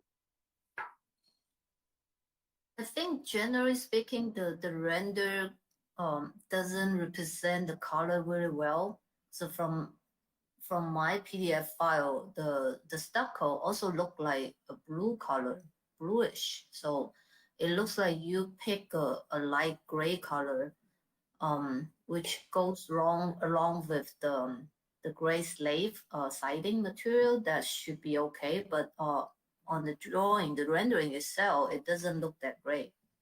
That's my comment. Yeah, I agree, and I always point out to Matt too, because I think the consultant for doing the rendering, it's hard for them to match exactly color to the color that the owner and we work to that color. So I totally agree with your comment. Okay, thank you. Okay, thank you. Yeah, Commissioner Salo, any questions for the applicant? Yeah, just very similar comment. From what I can tell, they're going for a warm palette, and the rendering is all in the bluish cool tone. So, just stick with one. Don't try to have both on your design. So if the stone veneer is this brownish warm color, and just go with warm and neutral tones, work with the city architect, just keep it consistent and throw those renderings away and get a refund. Thank you. Appreciate that comment. Make sure you get the refund, that's important.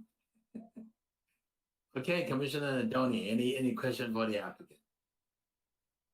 Yes, a few comments. I'd like to commend the applicant. I appreciate the elevation that shows the context with the neighbors. We don't often see that. And I know Mr. Wong has been in front of us a few times, so he must be getting some work in the neighborhood. So that's good. I would say that on the east elevation, I don't know if it was brought up by Commissioner Tu, but I would like to see the siding continue along the east side. It ends extremely awkwardly at that window, which is the window of the dining room. There is no change in plane to grab it before it continues to stucco. So I would recommend continuing that siding on the east side of the elevation on the first floor. I do think that you have an issue on your stair. I believe you do not appear to have the head clearance on your stair as you head up. You have a top plate of 9 feet, and you've got half of the stair right underneath the exterior wall of the second floor, and the other half coming up. From what I can see, you don't have head clearance there. And to shift the stair to the south will restrict the entry into bedroom 4. So I'm not sure exactly what you're going to do there. It's going to be kind of a bit of an awkward structural situation. So I'd like you to respond to that. And then I had a question on the paving. There appears to be a pavers on the site plan, and it could be on the landscape plan, which, yes, it's on L1. And I was just wondering why you have that concrete border around there. Is it part of the design? It looks a little, it's a question for you, because sustainability, I think permeable pavers would be better than having more concrete back there. So I guess the question I have, if they could answer about the head clearances on the stair. Okay. Well, I think you have the same comment with the city architect too. So I did address with him. The top of plate in the front of the stair in that area is a 12 foot, and we calculated we met the 80-inch clearance in that area, and I did proving to the city architect on this comment. The second comment regarding the siding, I think we can incorporate if the city architect okay with it, because I think the ending of that siding was recommended by the city architect and staff. And the third one, I don't know, I kind of like signal kind of on and off. So I guess the third one, you were questioning about the walkway, a little circle, which is the concrete surrounding by the paver, to make it look like a circle. But if you recommend by putting the paver, I don't see any issue on that. Actually, no, I'm sorry to interrupt, but it wasn't that area. It was the large square area outside the garage, which and you have it bordered in concrete. So is that just as a reason to kind of maintain? I assume those pavers will probably be set in sand or something. That's correct. Okay. All right. I'm okay. I have no problem with that. But so you explained that you understand that there's a height clearance on the stair. What is your proposal? The top of plate for that area is 12 feet, which is 120 inch. So I did proving to the city architect we met the head clearance, and maybe perhaps Roy can Ron from the city architect can come in on that. You said your top plate is 12 feet. That's not what your section shows.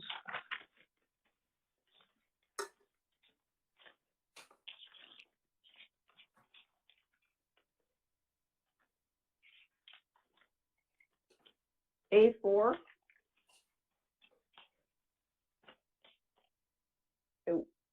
At A4, your second floor,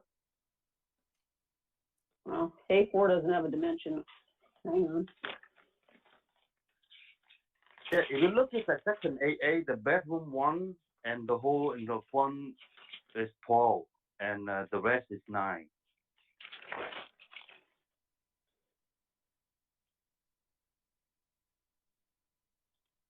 Well, unfortunately, you don't have a section through your stair, correct? So No, I'm looking, so if I, go ahead. I did not show the section that's there, but I can prove to you this.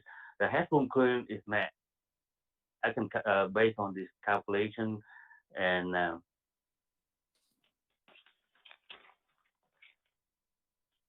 So the north wall of the second floor, what is that floor level?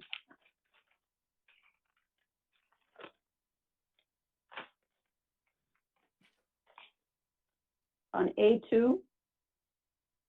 Are Okay. you, okay, on A2, as the stair comes up, are you breaking that beam that, or whatever's supporting that second floor? I guess is my question. And if so, is there, you're saying there is enough space under the front roof line?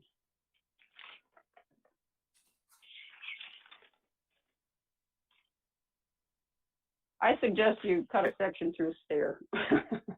It would be very clear, but I'll defer to the city architect if you've already gone through it with him. Thank you. Thank you. I guess the applicant, you need to make a note that there is some concern there. You may have to readjust that loft layout to make sure you clear the clearance. That's, I know it's doable, but you need to work it all out with a section. Yeah, Ron, you have some answer for us? Thank you, Chairman. The previous city architect and I both had the same comment that the headroom didn't make sense. This project has gone through a lot of adjustments in order to get the stair to work. So I also have asked for a section. We've never got a section, but that, I think this is one of the reasons that he raised the plate on the first floor to 12 feet so that the volume of the entry and living room would be sufficient that as you come down halfway through the stairs, you're going to have headroom within the volume of the living and entry area. I see. Yeah, well, this will be checked in plan check, of course. And the last test, of course, is out in the field. If they don't make it, they have to recut everything and rebuild it. I would, in all fairness to the owner, I think it's really Mr. Wong's job to work it all out before they come for the permit. It will be a disaster once they got it built and it doesn't work. It's demolition time is not good. So yeah, just for the record that this has been raised and the applicant is fully aware of this concern. All right. Okay. Sorry, one last question. On the north elevation, because this will affect the north elevation, which is the front of the house. So I think it is critical and is important. There appears to be a vent on the north elevation. If that's a cathedral ceiling, I'm not sure what that vent is. Is that just decorative? So there appears to be vents also. Well, the side vents make sense, but it's just a little confusing. And I think if it's going to affect the front of the elevation, I think it needs to be studied. I agree if it can be worked out, but if it's going to affect the front of the elevation, I would be concerned about it. Thank you. Appreciate that. I think that vent is really for decoration purpose only. I don't see any reason why they can they need to do anything there. I think it's just they were trying to design it with some decoration pieces. Yeah. Okay. You are correct. The van is just for the decoration purpose. It's not part of any van calculation at all. As you can see in the back of my calculation for the van, it's not part of it. Okay, thank you. Commissioner Vice Chair Rama.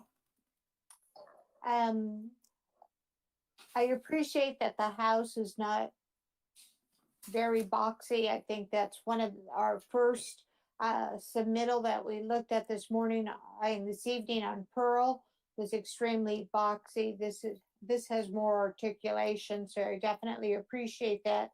And I appreciate having the landscape plan with trees that are going to grow substantially to maturity, where you have something over 50 feet tall potentially with the yew pine. I agree with Commissioner Nadoli about the east elevation and having that siding go all across. There, I think that will finish that area that's going to be more visible to the homeowner as they walk up and down and drive their car to the garage. So I that's one of the things that I definitely recommend that they do. Those are my only comments. Thank Very you. good. Thank you very much. Yeah, I agree with all the comments made so far. I think, finding the right place to terminate those siding and try to pick a place to work with the stucco. Obviously, what's shown is not the right place, so I agree that we need to bring it back to a corner and terminate it correctly, so that the stonework and the siding and the stucco had the right place to meet. That's fine. I think also back to the same thing on color. I think we're gonna have to condition that the correct color is gonna be applied when they come back for the building permit. All these colors going to be identified, and it's going to be checked out in the field that the correct color will be there. We cannot rely on just the random color because they are off so much. Other than that, I think the stairway headroom was a concern. I think, Mr. Wong, you really need to spend some time to rework that whole stairwell with a section and check with the height and all of that, because if it affects the exterior elevation, it will warrant your approval. So it's important that you get it worked out ahead of time before you come in for the permit. I don't have any further questions. So why don't I just close, not close yet. I need to ask city staff, did you receive any further comment from any neighbors or citizens? Yes, Chairman Chang, we did receive one. Okay, thank you. Please read it to us. It reads, will the construction affect the south fence separating the property from the property on Hermosa Drive?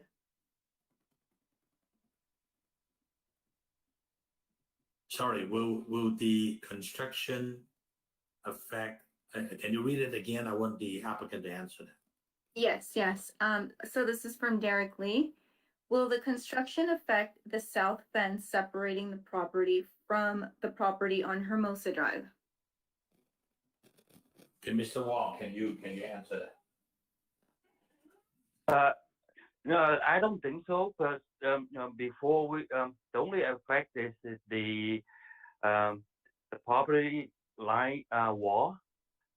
So during that construction, even though before the construction the wall, there will be a temporary fence surrounding the property for the 3P.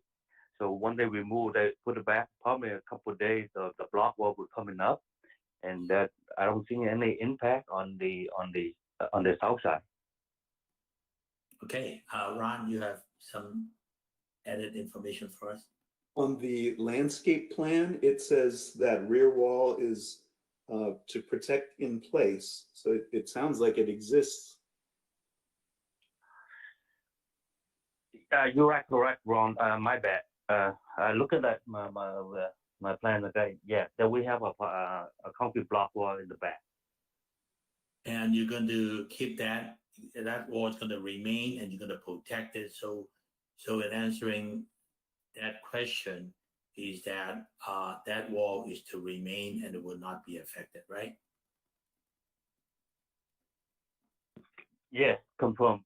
That wall will remain and protected in place. Okay. All right. So for the record, in answering that concern from the public, is that that wall is to be remain and protected during construction. Just for FYI, the site plan spec call out number 6, which is the protect in place concrete block wall. So you building new concrete block wall on 3 sides and then leaving that one side existing? Is that what your plan is? It's only on 2 sides. We don't have anything in the front. Right. So you have 2 side wall. And what about so when you do your demolition at the pool, which is quite extensive demolition when you need, what happened to the back wall? You're just gonna keep the back wall and protect it, and then when you build a new wall up to the corner, you tie the wall together, or how is that gonna work? You have worked out the detail yet? The demo for the pool is put to be has sufficient room for the contractor to move in the equipment and demo and back out, and all they do is just to fill up that hole, right? Mm-hmm. Yeah. Well, I don't know. I don't have the grade information between the neighbor and your property, and how that whether by your finished grade, how is that going to affect the neighbor's grade?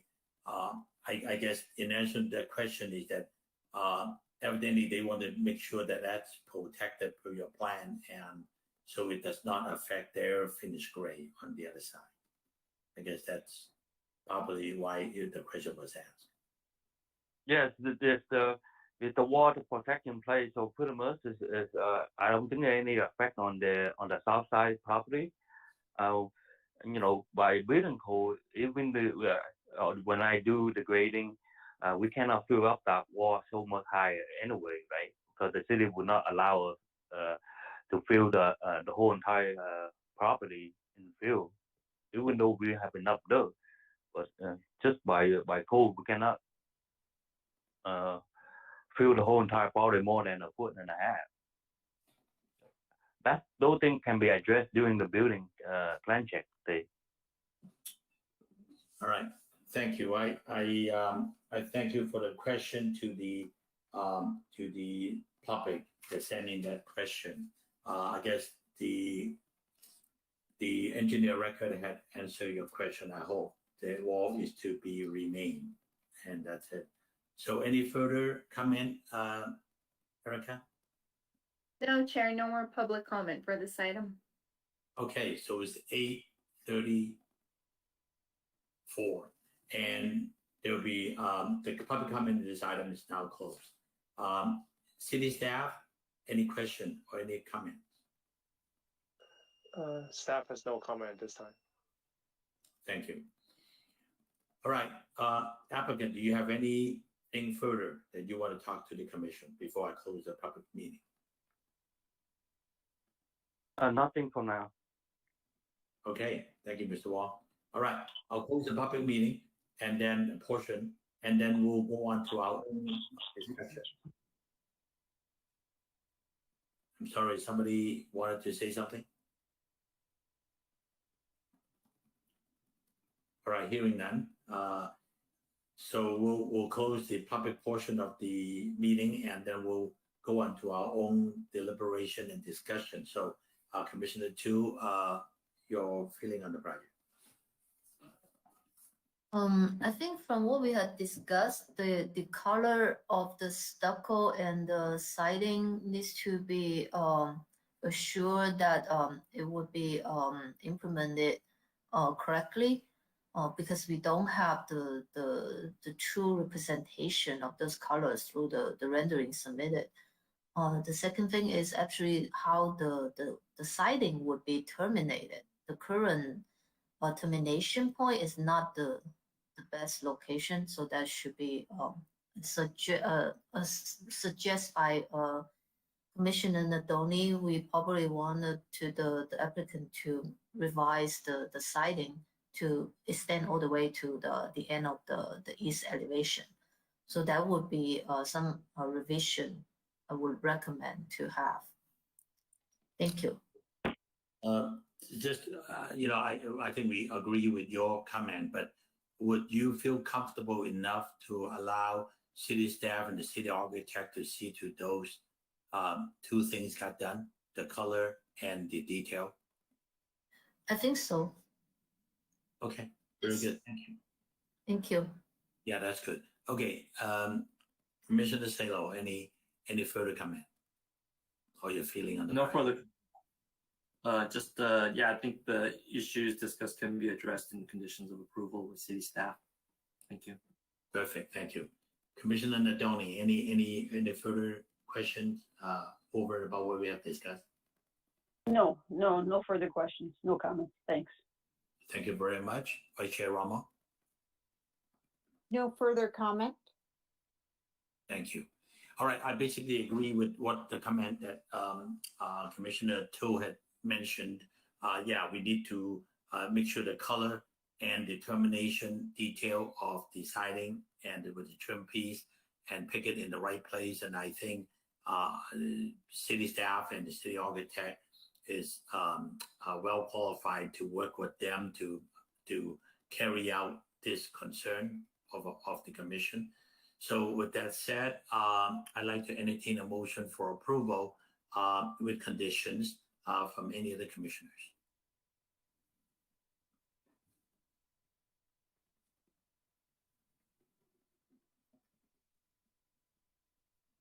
Okay, let me go ahead and make a motion then.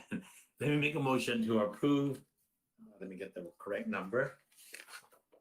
To approve planning case number SPR 21-013 at 936 East Leslie Drive with the two added conditions. One is to have the applicant come out with the correct color that is specified on the plan, to have it carried out into the working drawing and work with city staff and city architect to make sure that the color is correctly in place. Two is to extend the siding on the east elevation to the end of the building, which is terminated at the corner with the proper trim piece. Those are the two added conditions. Matt, do you have any question on the condition? Thank you, staff. Got the both conditions. Thank you. Okay, thank you. So with that said, I'd like to call for the question.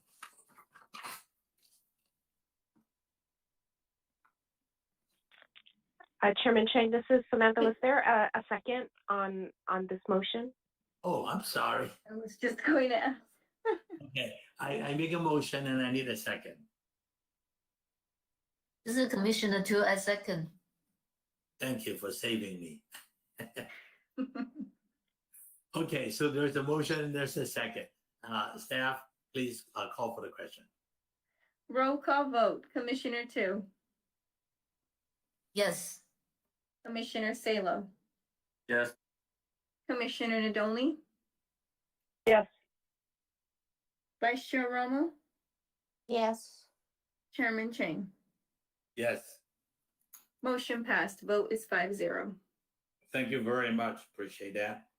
Okay, we'll move on to the last item on the agenda for public hearing. That would be item number D. It's 223 East Lightfoot Street and at the corner of 125 St. Francis Street and 137 St. Francis Street. Planning case number EPD 20-002, precise plan of design. We have Associate Planner Anthony Alvarado to do the presentation for. Yes, thank you, Chairman Chang. Good evening, Chairman Chang, Vice Chair, and Commissioners. The last public hearing item before you tonight is for a precise plan of design for a proposed 12-unit condominium development at the address is 223 East Live Oak Street, 125 St. Francis Street, and 137 St. Francis Street. Planning case number PPD 20-002. Can I go to slide number 2, please? The project site is located on the northwest corner of St. Francis Street and East Live Oak Street. The project site is bordered by multifamily residential to the west and south, and single-family residential to the north, and a combination of single and multifamily to the east. Slide number 3, please. The property is zoned R3 for multiple family residential and has a general land use designation of high density residential. Slide number 4, please.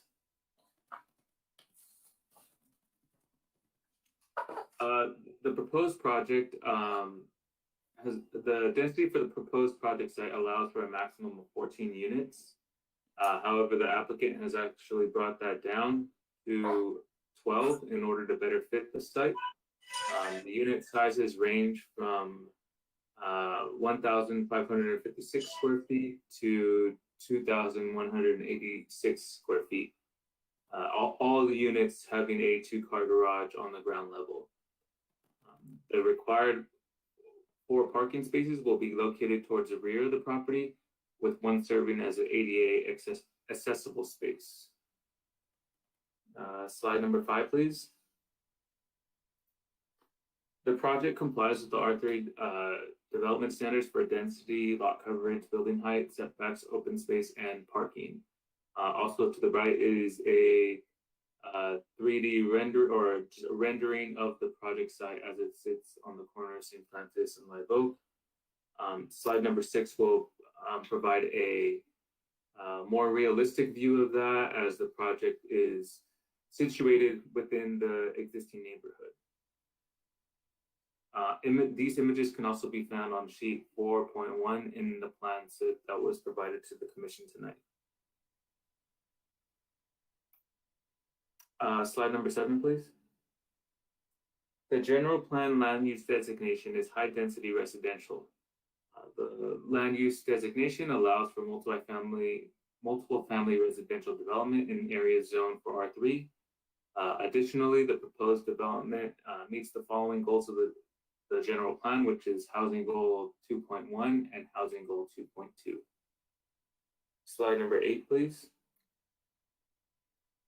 This project was reviewed for compliance with the California Environmental Quality Act and found to be exempt from the requirements of CEQA per guideline section 15332, class 32 for infill development. The city and the environmental consultant for this project, Kimley Horn and Associates Inc., concluded that the project met these the class 32 exemption. Slide number 9, please. This project was required to be noticed for the public hearing in the following ways. Notices were sent to the property owners and tenants within the 500-foot radius of the project site, as well as having a notice posted at the project site. The notice was also posted in the issue of the San Gabriel Sun on September 16, 2021. And agendas were posted at City Hall, Post Office, Public Library, and on our city's website. Slide number 10, please. It is with that staff recommends that the Design Review Commission adopt a resolution of the Design Review Commission of the City of San Gabriel, California, approving planning case number PPD 20-002 for precise plan of design at 223 East Live Oak Street, 125 St. Francis Street, and 137 St. Francis Street for a 12-unit condominium development subject to the recommended conditions of approval. This will conclude staff's presentation. Staff is available for any questions that the commission might have. We also have the project designer, Stephen Chen, on the line to ask or to answer any questions that the commission might have for them. Thank you. Thank you, staff. Question for staff, Commissioner Chu, regarding the project. No, I don't have question for staff. Thank you. Thank you, Commissioner Salo. No questions for staff, thank you. Thank you, Commissioner Nadoni. Just two. I was a little confused on the rear setback. And I understand it, but I was a little confused with it because I see that the planning commission has created one large lot based on 3 parcels. So it just seems strange to see the rear setback at 16 feet, but then the proposed project is 49 feet 10 inches. I do understand, and I just want staff to confirm that the rear of the project, which faces is up against single-family homes behind, is at 16 feet, correct? That is correct. The rear property is to the north, facing that, or the one that's closest to the single-family home, where the rear parking is. Yeah, it's just kind of confusing because you don't assume that the rear of the property is to the north, but it's actually, you know, I guess it's a corner lot. So, one other question: who did the project across the street? It was the same developer. It was not the same designer or architect. Okay, thank you. Yeah.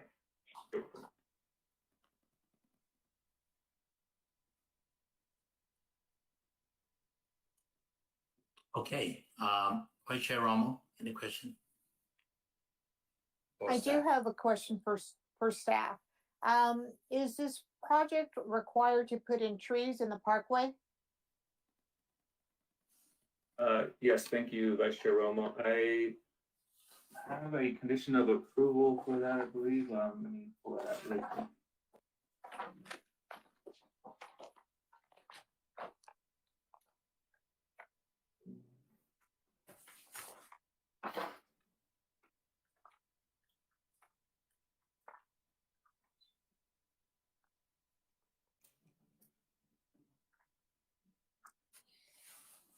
It does, so on condition of approval number 46, 46, this is a Public Works Department condition of approval, 46, letter B as in boy. It does mention that they have to show, this is when they submit to building plan check, that they have to show the proposed street improvements on the grading and drainage plan, incorporate parkway landscaping and streetscape improvements into the project landscape and irrigation plans. So it is required. So the term streetscapes, is that meant as far as trees?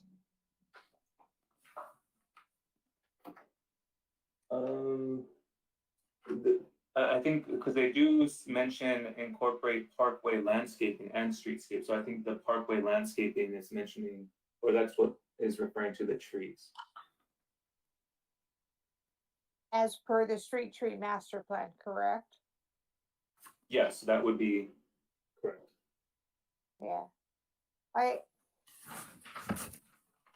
I think it would be with 12 units on a corner lot that's, takes up a significant amount of frontage on St. Francis, and you have live oak, which is a tree. I think there should be specific language as to the number of trees to be planted for this project.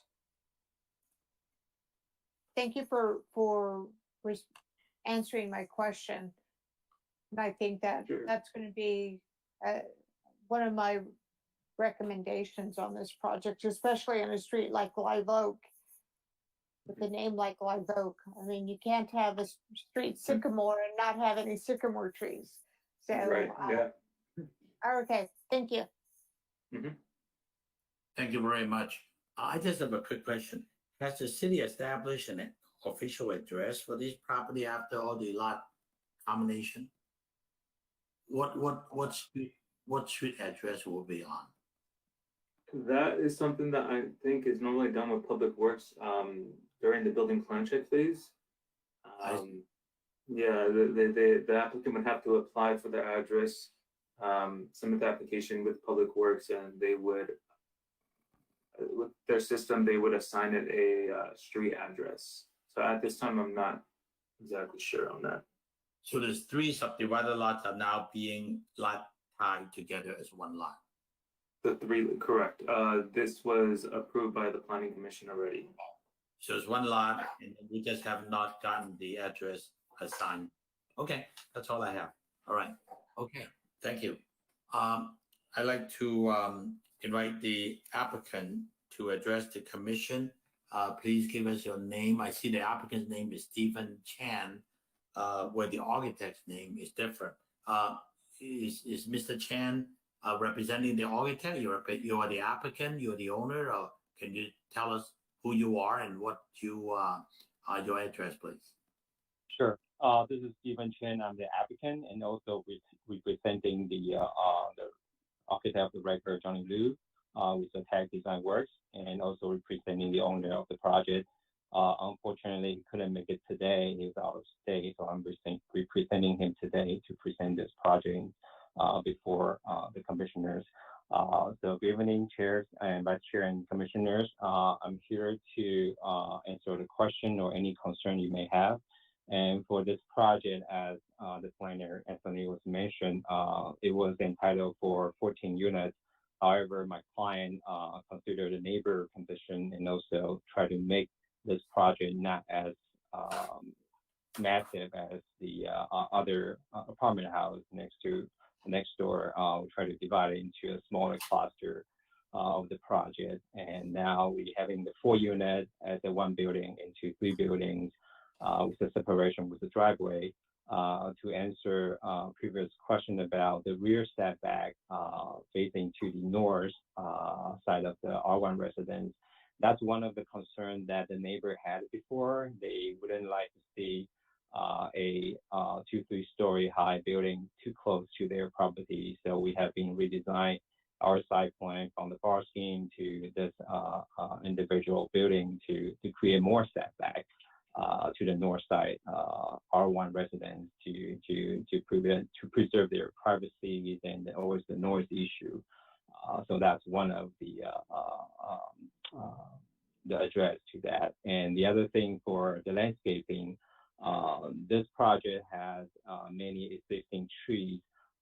The owner would like to preserve as much as we can. So we preserve 4 existing trees on site and also provide 9 more new trees along the St. Francis and the Libo Street. So each corner of the building will have a tree next to it to kind of beautify the corner and also to kind of enhance the sidewalk experience. Along with the Parkway landscaping, I think that will even enhance more on the pedestrian walking experience. So I'm here for any question you may have, and just feel free to let me know. Thank you very much. I'll start with Commissioner Tu. Question for the applicant. Sure. Yes, I have a couple questions. First of all, is about the open space. This I know a condominium project also require like a certain amount of open space provided per unit count. So is there any like private open space? I saw there's a public open space on the ground floor. And second question was, I saw the rooftop was accessible. Are these like the open space for the unit below? And it doesn't look like the stair is enclosed. How do you guys deal with that? Okay, to answer your first question about open space, we do have a public open space at the ground level along the street side, the front yard and backyard, and also we do have the second story, we do have a covered patio as a private space. If you look at our plan, if we have an enlarged one, the A 3.02, That's our second floor plan. That we do have a balcony or covered patio that's about almost 110, 115 square feet. That's adjacent to the living room and the dining room. That will create an indoor-outdoor dining experience, and also that will create extension of visual room to the kitchen as well. That's one of the bigger private space for each unit. And also we do have a rooftop garden that will almost taking, I would say 55, 60% of the rooftop. That is also one of the private space to fulfill the open space requirement. On the rooftop, we do have to provide some space for solar panel, and we do indicate that on the west side of each unit as a solar panel dedicated space. And the purpose of that is to also to create buffer zone for the privacy to the neighbor on the west side of these two-story apartment buildings. And to answer your stair question, yes, this stair is half closed, half open. The only reason for that is because of the height issue. The staircase or the stairwell tower cannot encroaching into the height limit.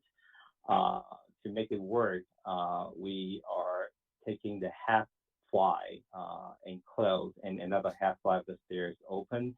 So in the middle of the fly, we will provide a door and also the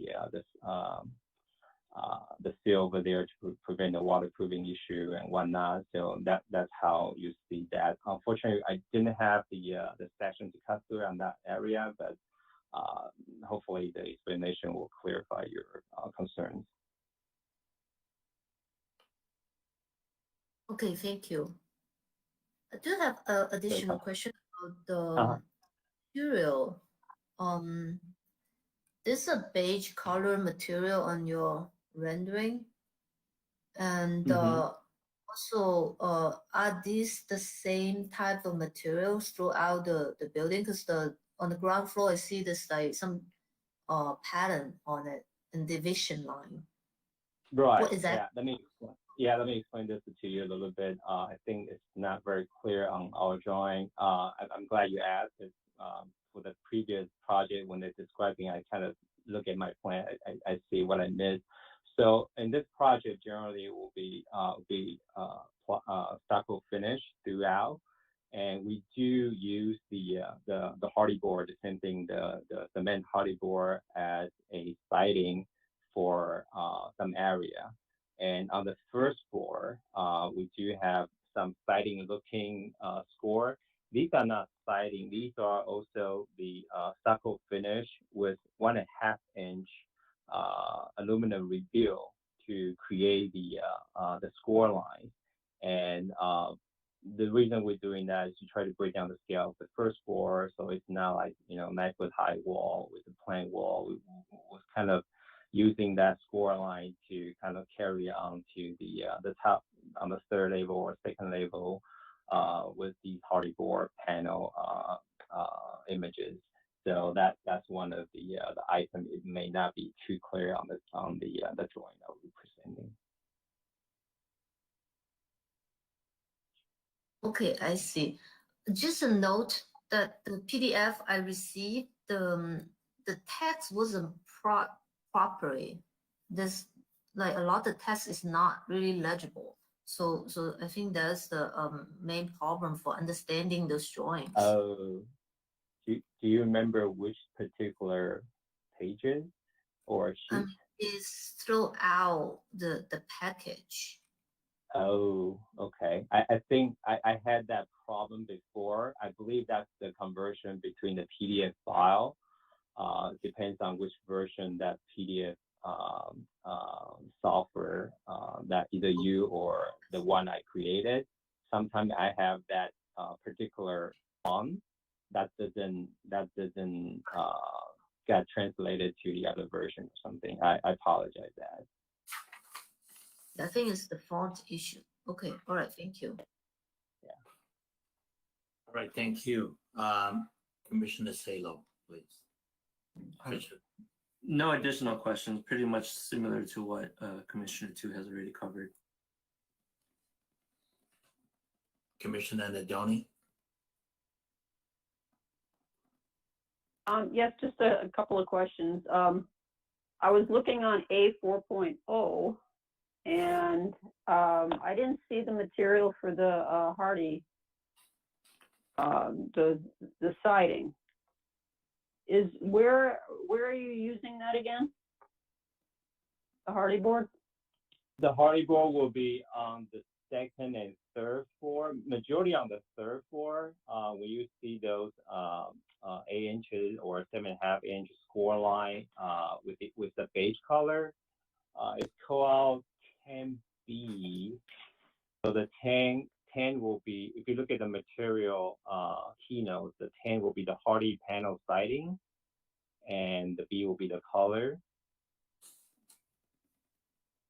If you look at the same sheet on the detail number 4, and it's called 10B on couple area, and those are where the hardy board siding are. I see. Yeah, let me explain this a little bit more. On this color scheme, we try to use the earth tone color to kind of fit into the neighbors a little bit more. On that one, we choose to have the white color, the off-white color, and also the beige color for the siding. And so the only accent color that we have will be the canopy and the door color. It has a little bit reddish color, but it's not really red. So that just give a hint of the entrance and whatnot. So we try to kind of use that earth tone color. And so the siding and the color of the stucco, some accent stucco will be the same color. And none of your rooftop balconies or guard walls, guardrail height walls have any railing on, correct? It's just all walls capped with what is it capped with? The cap right now, we're using the aluminum cap for the roof garden, and the only reason we do that is just because of purely the safety and also the privacy too. So we do have the parapet wall on the roof garden between 3 feet to 42 inches. 42 inches to 4 feet to kind of provide the safety and also the privacy. Okay, so it's just the coping, the parapet coping. Yeah, that the you got. coping parapet. Exactly. Okay. The only railing will be at the the only railing will be on the covered patio on the second floor. On the balconies, okay. Do you have any permeable paving? I didn't quite catch where those locations were. If they're shown on the landscape plan, it didn't really indicate, I don't think. Let me double check with my drawing very quick. The permeable paving. In this project, we don't have too many paving. The only paving will be on the driveway and also the walkway at the west side of the project. Let me double check. So all of your paving is concrete? I would need for now all our paving are concrete, and I believe we do provide enough permeable area on the landscaping and also the open spaces. So I'm not sure if additional permeable paving will be required per the green building code. Okay, yeah, I would recommend it. I mean, we can use all the whatever water we have going to the water table and not out to the street. Oh yeah, definitely. Thank you for bringing that up. Now, let me elaborate this a little bit more. So, although the majority of a driveway or walkway is not permeable material, but all the water was directed to the landscape area, or if not, it will have a catch basin to direct to the what I call the retention pond that we're gonna have in the future. Not sure exactly which location we're gonna be because we haven't get into that detail label of the detail yet. but we do have quite a bit of open space or the grass area that we can utilize as those retention pond area.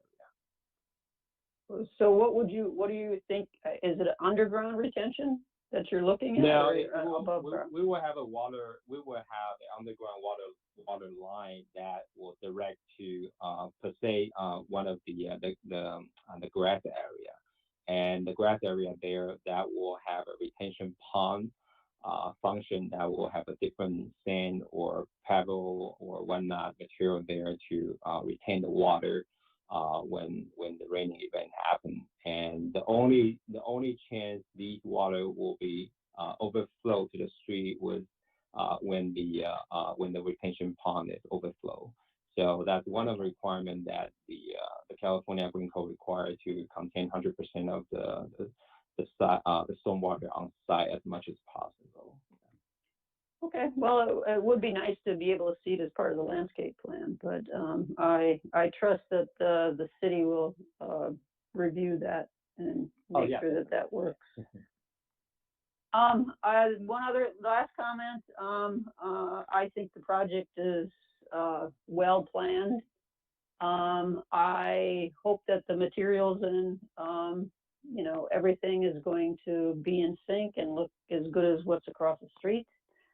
I understand it's the same developer but not the same architect. So overall, I think it'll be a good project. Thank you. Thank you. Thank you, Vice Chair Romo. I think with the project across the street, this project is compatible because they're kind of bookends. They're on St. Francis and Live Oak. I appreciate the effort that's being made to keep the existing trees, some of the existing trees within the development. I think that makes a big difference in having some mature trees and some growth and softening the building mass. I do think it is paramount, even though there are several new trees on the project, to have those street trees both on the St. Francis frontage on the Parkway there and on Live Oak. And I'm assuming the Live Oak street tree master plan is a live oak. I saw a newer live oak on the street closer to Del Mar. There's some old ones that need some help. So as the old live oaks die out, there is a need to plant younger trees to try to retain that tree canopy. When you're looking at the neighborhood, having those trees along St. Francis will definitely improve the residential neighborhood and feel with some nice street trees there. So those are the things that I'm looking at as requiring as a condition of approval. And I'm not too sure what Public Works requires right now. I know usually it's at least one tree per frontage of a house. Sometimes there are multiple trees. So if you're looking at 3 separate parcels that were joined for this, I think you're looking at least 6 trees, unless Public Works has more that they're going to be recommending. That's my only comment. Thank you. Thank you. Thank you, Vice Chair. I think most of my question has been answered. I just want to ask the architect one more question. You know, where you have the window cluster and between the white stucco and the window area, you have a double line there. I just want to understand what does that indicate? What are you popping that area out with some kind of? You mean the double line on the top and bottom? Yeah, it happens in the window, happens in all this area. Right. Majority we have these as a little bow nose and steel on top and the bottom of the window to kind of address that window. Mainly it's more important on the third floor because we have the siding there. So that will also play a determination of the siding material as well. But I want to know what the material is. You said you want, is it stucco? Right now we're proposing as a stucco finish. Okay. How far does it come out from the white wall? That's about 2.5 inch. Okay. So you basically frame that out and you just wrap around it with stucco to create a shadow line, basically. That's what you Right. Yeah, we'll just put in like a 3x4, 3x6 ish over there. Yeah.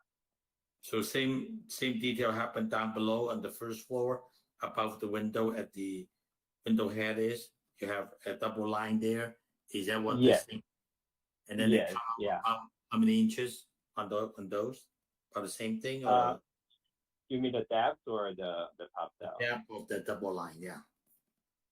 That's about we're gonna use the 3x8, so 3x6, so that's a 5.5 inch. Yeah, I think these are the kind of details that I think we need you to soon to identify it correctly, because if you look at the rendering, we expect to see what we see, but if it's not executed correctly, we could lose a lot, not by not having review and detail, and so I just want to make sure on the record that all this detail has to be worked out with city staff and city architect, because those are critical details that is not on the plan anywhere. Because I try to find to a little bit illustrate your concern. If you look at the sheet A 6.0, there are two details that we have similar to the window, but we actually use that to address the siding termination on the detail 4 and detail 8. Those are the details we're gonna use for the same thing for the window as well. I see. So the 4 and 8, that's the pop out that we were looking at to terminate the siding board, and then the head detail you hadn't worked out yet, right? That's not here. Right. Yeah. I'm trying to say that the similar detail will be used for the window as well. The different size. Okay. All right. Okay. Thank you. That's all I have. City architect, yes, Ron. Thank you, Chairman. So on that same detail page, first of all, my detail number 7 is double printed, so I'm not sure what that is, but I wanted to point out detail number 16 are these cantilevered metal awnings that it doesn't give any dimension, but when you look then at the SketchUp rendering view and you look at the elevation view, they look like just 2 inches or something. They look super small, so I don't even know how that would be built. So I don't know if you can explain the dimension of that, because it looks like a little trim. Yeah, I'm sorry. Yeah. That rendering was built by a non-architect. Sorry. Okay. That needs to be about 8 inches in reality. So right now, what shows on the rendering is almost like half of the size compared to the reality. I think we're only showing like a 4.5 or 5 inches on those, but in reality, it needs to be about at least 8 inches to make that happen. For what it is, it's gonna aluminum canopy device, and we're gonna have that for majority of the window on the south side, and also the west side for the window. The sunshade device. Okay, so you just need to render it correctly. And then something that I missed until just now, I'm looking at the site plan, and on the site plan in front of the different units, there's a little fence. I didn't notice the fence because the fence doesn't occur on the elevations or on the SketchUp renderings. And the fence is the vinyl fence. So I hope you can explain what is that. Okay, yeah, that's a very good question. The only reason I didn't show it on the rendering is because that would block the some of the architectural features. So we decided to take it out, so it's not cover some important architectural elements. Those are the 3-foot vinyl fence to the that's going back to the planning code. Each unit requires some open space privately and whatnot. And the only way they can count it to be part of that unit is to enclose it. And to enclose it on the front yard or side yard, they are allowed to use the 36 inches fence to enclose it. Then we can count that as a part of the private open space requirement for each unit. So those are those fence for.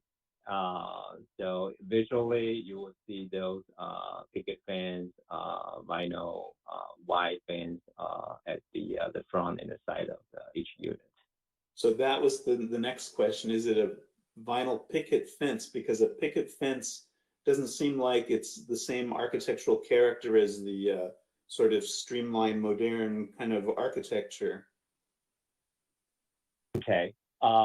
We haven't, as for now, we haven't finalized the fence style yet, just because that wasn't, before you brought this up, it wasn't that big of the deal, or that as a critical for this project yet.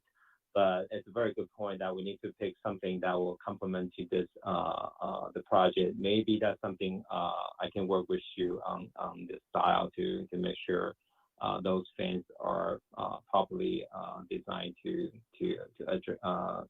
complement the architectural style too. Okay, good, thanks. Okay, I have one more quick question on that at the front door where you have the canopy coming in. I see in color change. I see a column. What is the construction of that column to support that canopy? That will be a 4x4 post. Unfinished, just painted? It will be painted. Architectural wood grade painted 4x4 column post. Okay. And then the structure on top, what is that brown color overhead like? Those will be the wood canopy. Exposed. And on top of that, we're gonna have the. I'm sorry. Is it closed or is it open? It's closed. Yeah, it's a solid roof. You got roofing on top, right? You got roofing on top. Right. Yeah, got roofing on top. And that's something I didn't show it here on the rendering. Will be the downspout and the gutter. You know, I'll be honest with you. I was when I look at your whole drawing, I was expecting to see the building until I got to the final page of A 4.0. Everything you did was basically like a set of working drawing ready to build until I get to 4.0 and 4.0B to see some colors, see some, and I'm kind of disappointed when they said that the rendering was not done by an architect. I think there is a disconnect there between how you prepare your drawing and how that is being carried out at your final rendering. If the renderer has in fact understand all of that intent of the original design. And then what we see here in the rendering of the 4.0, it looks basically okay, but you know, without going into detail, understand how that Harding board will look, how the score line with the 1.5 inch score line in the first floor, and how the review will look like. And I don't even know if the 4x4 is called out correctly. And if these were not executed correctly in the field, we could have some big disappointment when the building is built. So I don't know. I think there's a lot of question asked, a lot of answer that you've given, which they were all good answers. But I don't know how the commission feel about moving forward, and how does the staff feel about whether this condition can be implemented later? Go ahead, Ron. I see your hand raised. The 4x4 columns, when you look at the elevations and at the SketchUp rendering, they look more like 4x12. They have a narrow front dimension and a broader side dimension. Because it looks a lot bigger than, I mean, for this little rendering that we look at, I mean, if these were to scale, the 4.0 rendering on 3/32 scale, I think that is more than a 4x4 by looking at the front elevation. So these are the kind of thing kind of concerns me, because it could be anything, and then later on, if it doesn't come out right, I think a 4x4 may look too puny in my look. And then if it's just a 4x4, stand four side and paint it white, I don't know how that would look with a canopy on top with different color. It may look too top heavy, and then not enough support in the bottom. And I don't know the base. On that base, do we have a detail on how the base is being built? What material is it? The base will be the CMU block with the post on top of it. So it's a CMU base. With the stucco over and then the post on top. With stucco over? I'm sorry, you stuccoing the CMU block? So it's not. Yeah, we try to match the stucco finish on the wall, and the only reason we're using CMU because it will last longer with the base and everything else. And is that the same color as the building? Yes. Okay. Because the rendering shows a little different color, it looks some dark. Yeah, sorry, I say the render is not created by the architect, meaning like it's created by a junior architect that we do have a CAD drawing for the elevation, but it's not colored. So we end up have to mimic the using the same CAD elevation to create the SketchUp model to provide more 3D rendering. Unfortunately, we haven't get to using the Revit or the BIM program yet. That's why there's a little bit disconnection between the CAD drawing and the SketchUp model. But I do believe that the disconnection is not too severe that will make this final product look totally different or too far off on this. Yes, we are having some dimension issue. It might be only like an inch or two off. So like the column, like the chairman was saying, like the column wants to be like a 6x6 instead of 4x4. That's something that we definitely can look at it when we're creating our construction document to kind of fine tune that, and also we can. I'm not sure how the later on when these things go, but does the planning commissioner or the design review commissioner or the planner will review our construction drawing down the line before we can get the plan approved? Well, maybe I can help to answer that.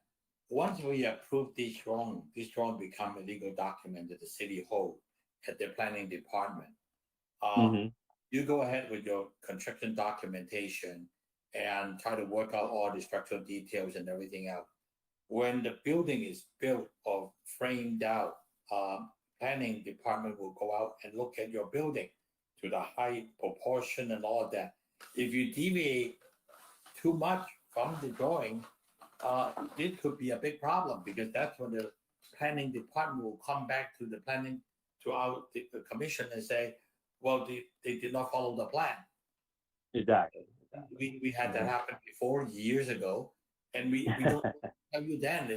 We either tell you to tear it out and redo it, or you're going to have a building that does not conform to this document, this drawing that is in the hand of the planning department.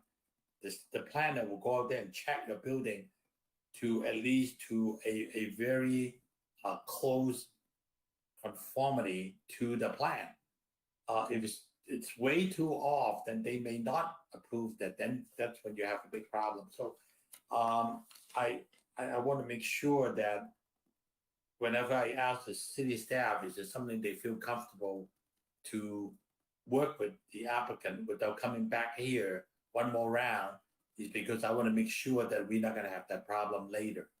That Understand. if you can follow Thank you. that.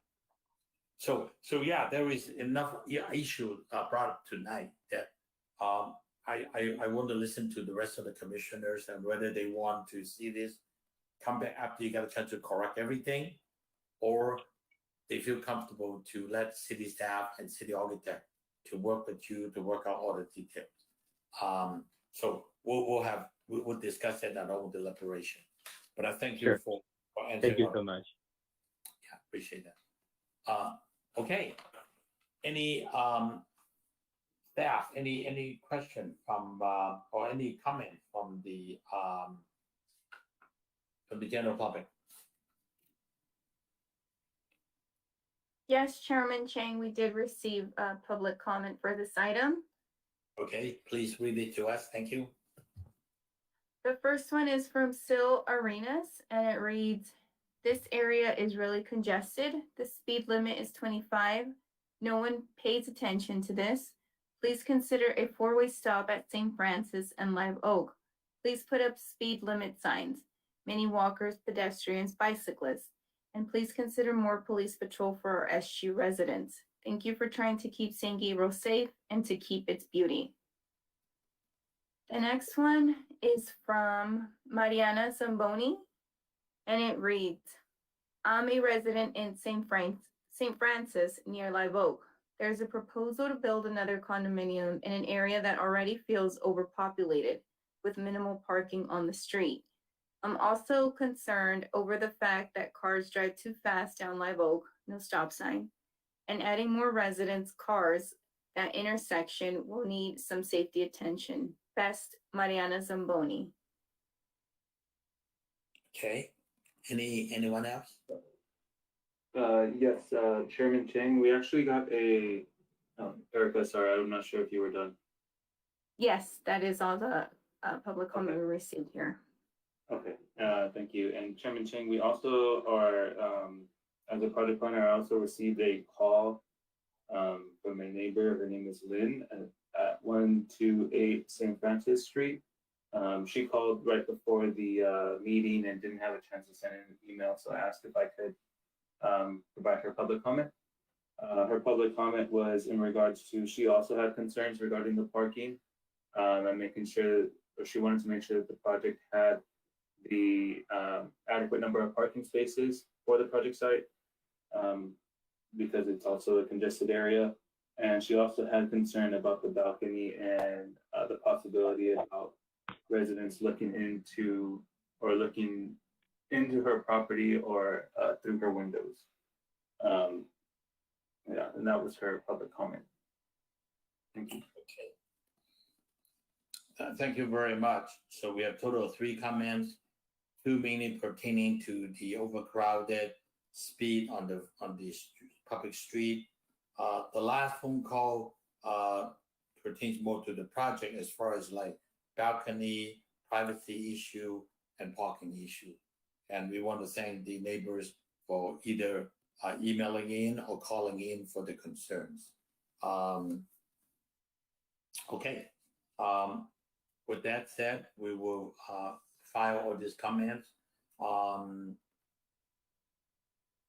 I would ask our city staff if you have any additional comments.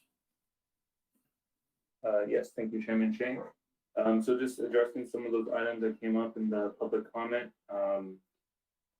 It was also brought up during the Planning Commission meeting when this project was taken for the tentative map. I believe it might have been the same neighbor that made the comment proposing the four-way stop or proposing some kind of traffic control there at that intersection. There is a condition of approval, number 46. This is also, again, the Public Works conditions of approval.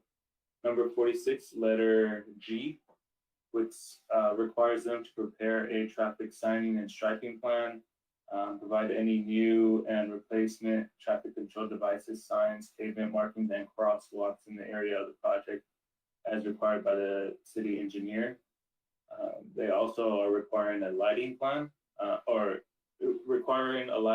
and also the installation of 3 new city standard pedestrian lights along both Live Oak and St. Francis Street to address the people walking around the neighborhood and to address the traffic. As far as the parking, the project provides a 2-car garage for each of the units, as well as the 4 guest parking spaces to the rear, one of them being the ADA space. And the project does provide the balconies. I believe this neighbor is located to the east of the project site across the street. Yeah, and I think if I look at the plans correctly, I believe the applicant, maybe the applicant can confirm this, applicant placed the solar panels along that side or along the west side to kind of mitigate the privacy effect or the privacy concern towards the neighbor. Actually, that might have been on the other side. Yeah, that concludes staff's comments. I don't think I have anything else. Maybe the applicant would like to respond. Thank you. Thank you very much. Let me turn that back to the applicant. You heard some of the comments made. Right. Can you elaborate on, are there anything that you can do? I understand that some of these comments were complained before your project was built, like all projects we see all the time. It happens now, and that's why they're complaining. But by adding your project, it probably will either compound the problem or it's something need to be addressed. I know you addressed it in the planning commission, but design-wise, maybe the privacy of the balcony, maybe that's something you can do. Maybe through landscaping. That's why Vice Chair Romo's comment was made earlier along the whole side of the street trees. Maybe the correct height and the size of the trees will mitigate some of these privacy issues. So I'm going to leave it to you and let you answer what you can do before I close the public hearing. Sure. For the privacy issue, like I mentioned earlier, on the north side, facing to the R1 zone, we do create more than 45 feet setback from there. So, and then we also have a big tree and landscaping there to kind of create a buffer for the noise and the visual privacy. I think the biggest thing will be on the west side for the privacy issue next to the apartment building next to us. As I'm seeing the Google map right now, on their east side, which is my west side, they do have some window facing to our property, and on our second floor, the only thing that will be facing to their property will be our covered patio or the balcony, the covered balcony. If that's really, there's a couple things we can do. Number one, of course, the landscaping that we can create some landscaping buffer there. Number two, maybe I can create some screen wall on that balcony to minimize the visual privacy issue there if that's something that has become that critical. But to me, right now, majority of the window and it's not direct facing to each other. So hopefully that won't be too bad of the deal. The other thing will be on the third level for that side. Majority of that, let me see. We only have a couple bedroom over there, and all the bedroom, the window want to be facing the south and north side. Only 2 bedroom for each building are facing to the west side, and that we already try our best to minimize the impact of the bedroom or the window privacy on that side already on the bedroom level. For the roof garden, like planner Anthony was mentioned, on the roof, we do have a solar panel on that side. So we do, besides that 15 feet setback buffer, we have another 10 feet buffer for the solar panel. So there's almost no way they will see each other on the roof side because of the viewing angle and whatnot. And they are almost between 8 to 10 feet lower than our project. So majority of that rooftop garden or open space won't be an issue for the privacy on that side. Okay. Hopefully that will answer the question. Thank you. Appreciate that. At least you addressed some of the concerns that was called in or sent in. All right. Thank you very much. Thank you. If not, I will now close the public portion of this meeting and go on to the commissioner's own deliberation or discussion. Commissioner Tu, can I hear your feeling on the project? I think the applicant had addressed the concern and comments from the public, and in regarding the project itself, I feel comfortable to approve the project. Thank you. Okay, so some of the conditions we talked about, if city staff and the city architect are comfortable to work with the applicant, you're okay with it, right? Yes, that's right. Okay, very good. Thank you. Commissioner Salo? I too agree that the outstanding issues can be resolved with staff working with the applicant. Thank you. Appreciate that. Commissioner Nadoni? Yes, I agree. We all know that the devil's in the details. So the detailing is going to be important. So I'm a little concerned about the fencing at the front, the canopy. These are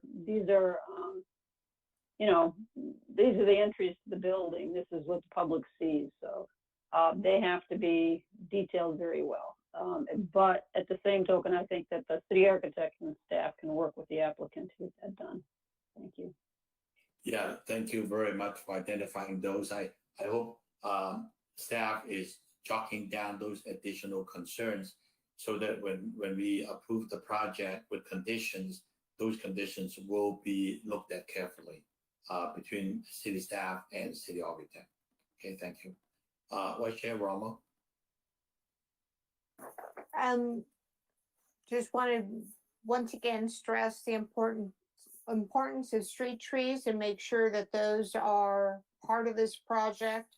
Minimum of 6 trees. In hearing the public comments, I think looking at a 4-way stop, I think the condition that's currently listed is a little ambiguous. The same with the street trees. So I think having a condition regarding a 4-way stop, doesn't allow, is quick and easy to install, and that would give the protection to both the walkers and the drivers. And a few years ago, there was a fatality on Del Mar and Live Oak. And I think it's a block away from this, but if we slow cars down at St. Francis and Live Oak, as people approach Del Mar, they'll be going a little slower. So if there's any pedestrians around the Del Mar area, that will also protect them. So those are the 2 things. I agree with the comments, and seeing the city architect and city staff nod their head yes, to that they feel confident that they could refine this project as per our discussion tonight and get those details straightened out. I'm fine with that. Thank you. Thank you very much. I appreciate all the comments made. I agree with all your comments, and I just want to make sure that the applicant understand that all these details need to be worked out. And you can see some of the comments from the neighbors pertaining to some of the concerns that we also have. How the project would proceed at the end when it's implemented and built, how the details carry out. It's going to make the project successful or a disaster. So with that said, I think I can entertain a motion to approve the project with these added conditions that we will rely on city planning staff and the city architect to iron those out before it get on to the final construction document, so that the two sets of document match each other. This is critical. All right. So I see the city staff nodding their head, sounds like they are willing and to assist us to make this project going. So with that said, I'd like to entertain a motion for approval with conditions. This is Commissioner Salo. I motion to approve planning case number PPD 20-002 with conditions of approval. With conditions that stated, right? Yes.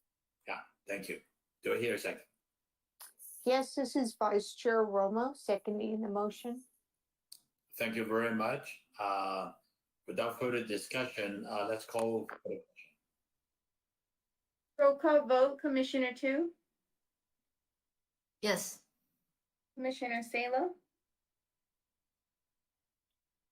Yes. Commissioner Nadolny, Yes.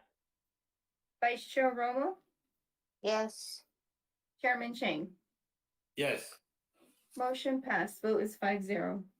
So thank you very much. I appreciate the applicant take notes and work with city staff and try to carry this project to its.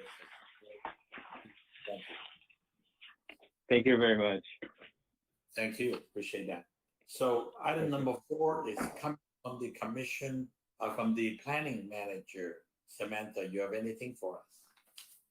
Yes, thank you, Chair Chang and members of the commission. Planning staff would like to thank the Design Review Commission for being available and making your schedules open for the special joint meeting with the Planning Commission. That is on Monday, October 11th. That is a regular Planning Commission meeting, but it will be a special meeting for the Design Review Commission. This project is unique in that 2 of the planning commissioners do live within 500 feet of the project site. This is 508 for 508 Las Tunas. It's the medical office building. So they do have to recuse themselves from the review. So that leaves about 3 planning commissioners. So all 3 in attendance is critical to the project. And there was a scheduling conflict that came up for the September Planning Commission meeting, which is the reason for why the special joint meeting is needed for the project. So the joint meeting is for, again, the project that is located at 508 West Las Tunas that has gone before the Design Review Commission on 2 other occasions. So thank you so much for being available for this meeting. And to staff's knowledge, it will continue to be a virtual meeting. So that always is helpful when it comes to joint meetings due to the number of commissioners that will be in attendance. And if there are updates on any in-person meetings, staff will provide those as we get the updates. But for this time, it is a virtual meeting for October 11th. And this is concludes staff's comments. Is that same time, 6:30? Yes. Okay, good. And so basically the sign-in will be the same, we'll lock in the same way, no special instruction needed. That is correct. So similar to a regular Design Review Commission meeting, the agenda will be provided ahead of time, along with any scripts for the Planning Commission and login information as well. We have those similar meetings before when Commissioner Nadolny and I served, just the 2 of us. Do we stay through the meeting till the end with them, or they conclude the design portion earlier that you that your understanding?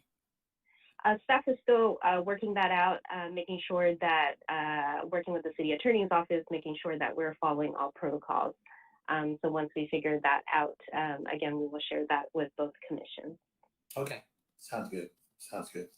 Because yeah, we have done it both ways, and so we just want to make sure that so for this body to understand what to expect, that will be next. Thank you very much, Samantha. Commissioner comments and any conference meetings, reports from any commissioners.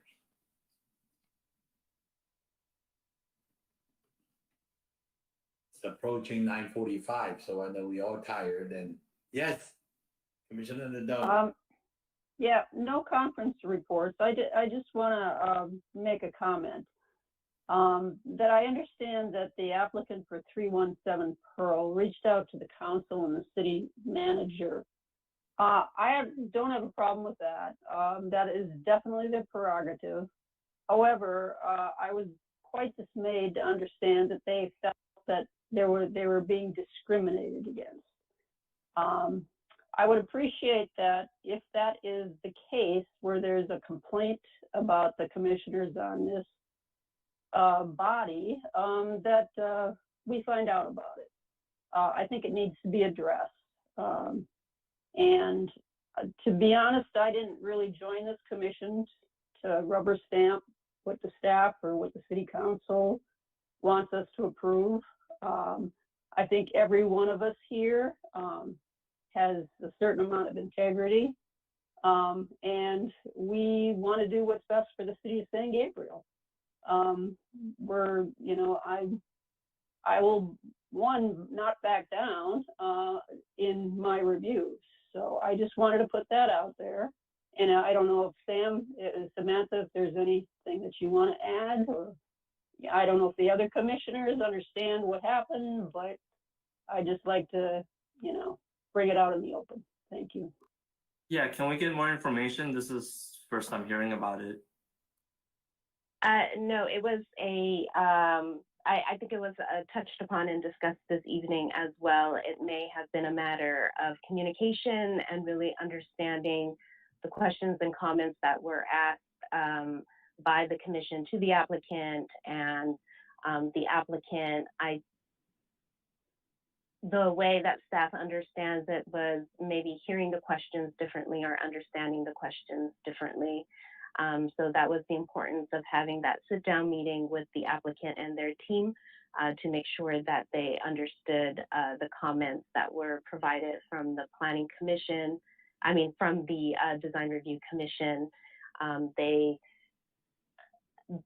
They wanted to get clarification. For example, it was mentioned this evening that if the house was located at a different location, say mid-block of a single family area, as opposed to being next door to the temple, if the same questions would be raised. So again, it was more of just understanding the comments and hearing how it may have been heard a little bit differently by the applicant and the property owner.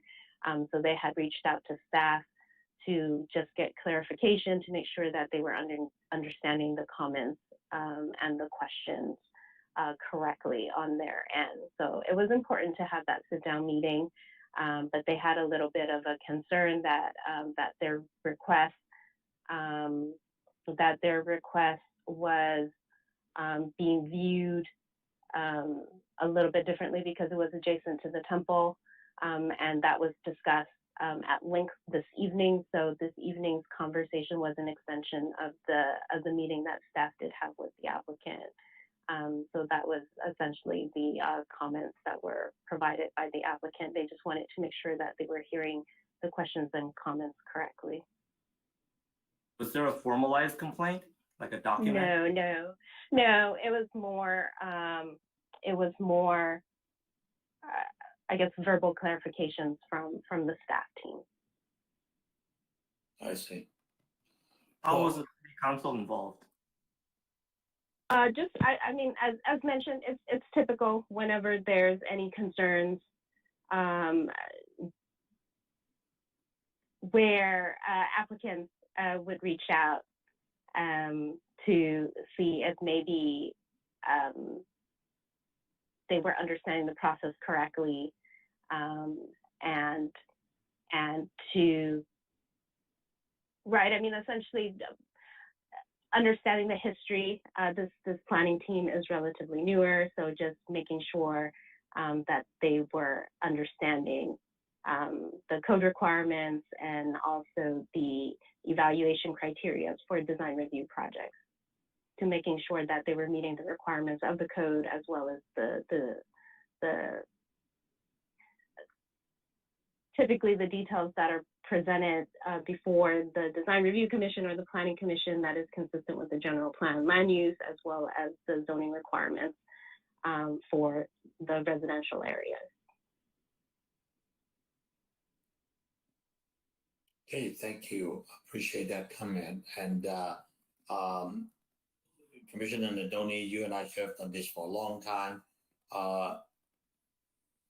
Based on my recollection, I rarely get any pressure from anybody telling me how to vote on any issue. We, as you said, we do not sign up to just represent everything. I think there's been many projects that we continue it, we reject it, because we only do the right thing. I think that really come down to the bottom line of it. And I appreciate your comment.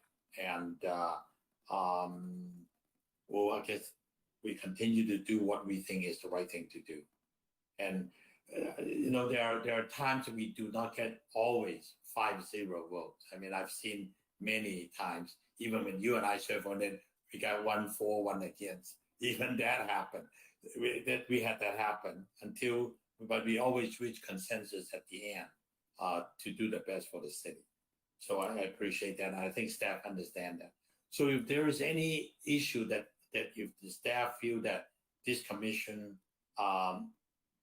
commissioners need to know about certain things ahead of time, either they can abstain from voting, or they can say that, well, it's not what I believe.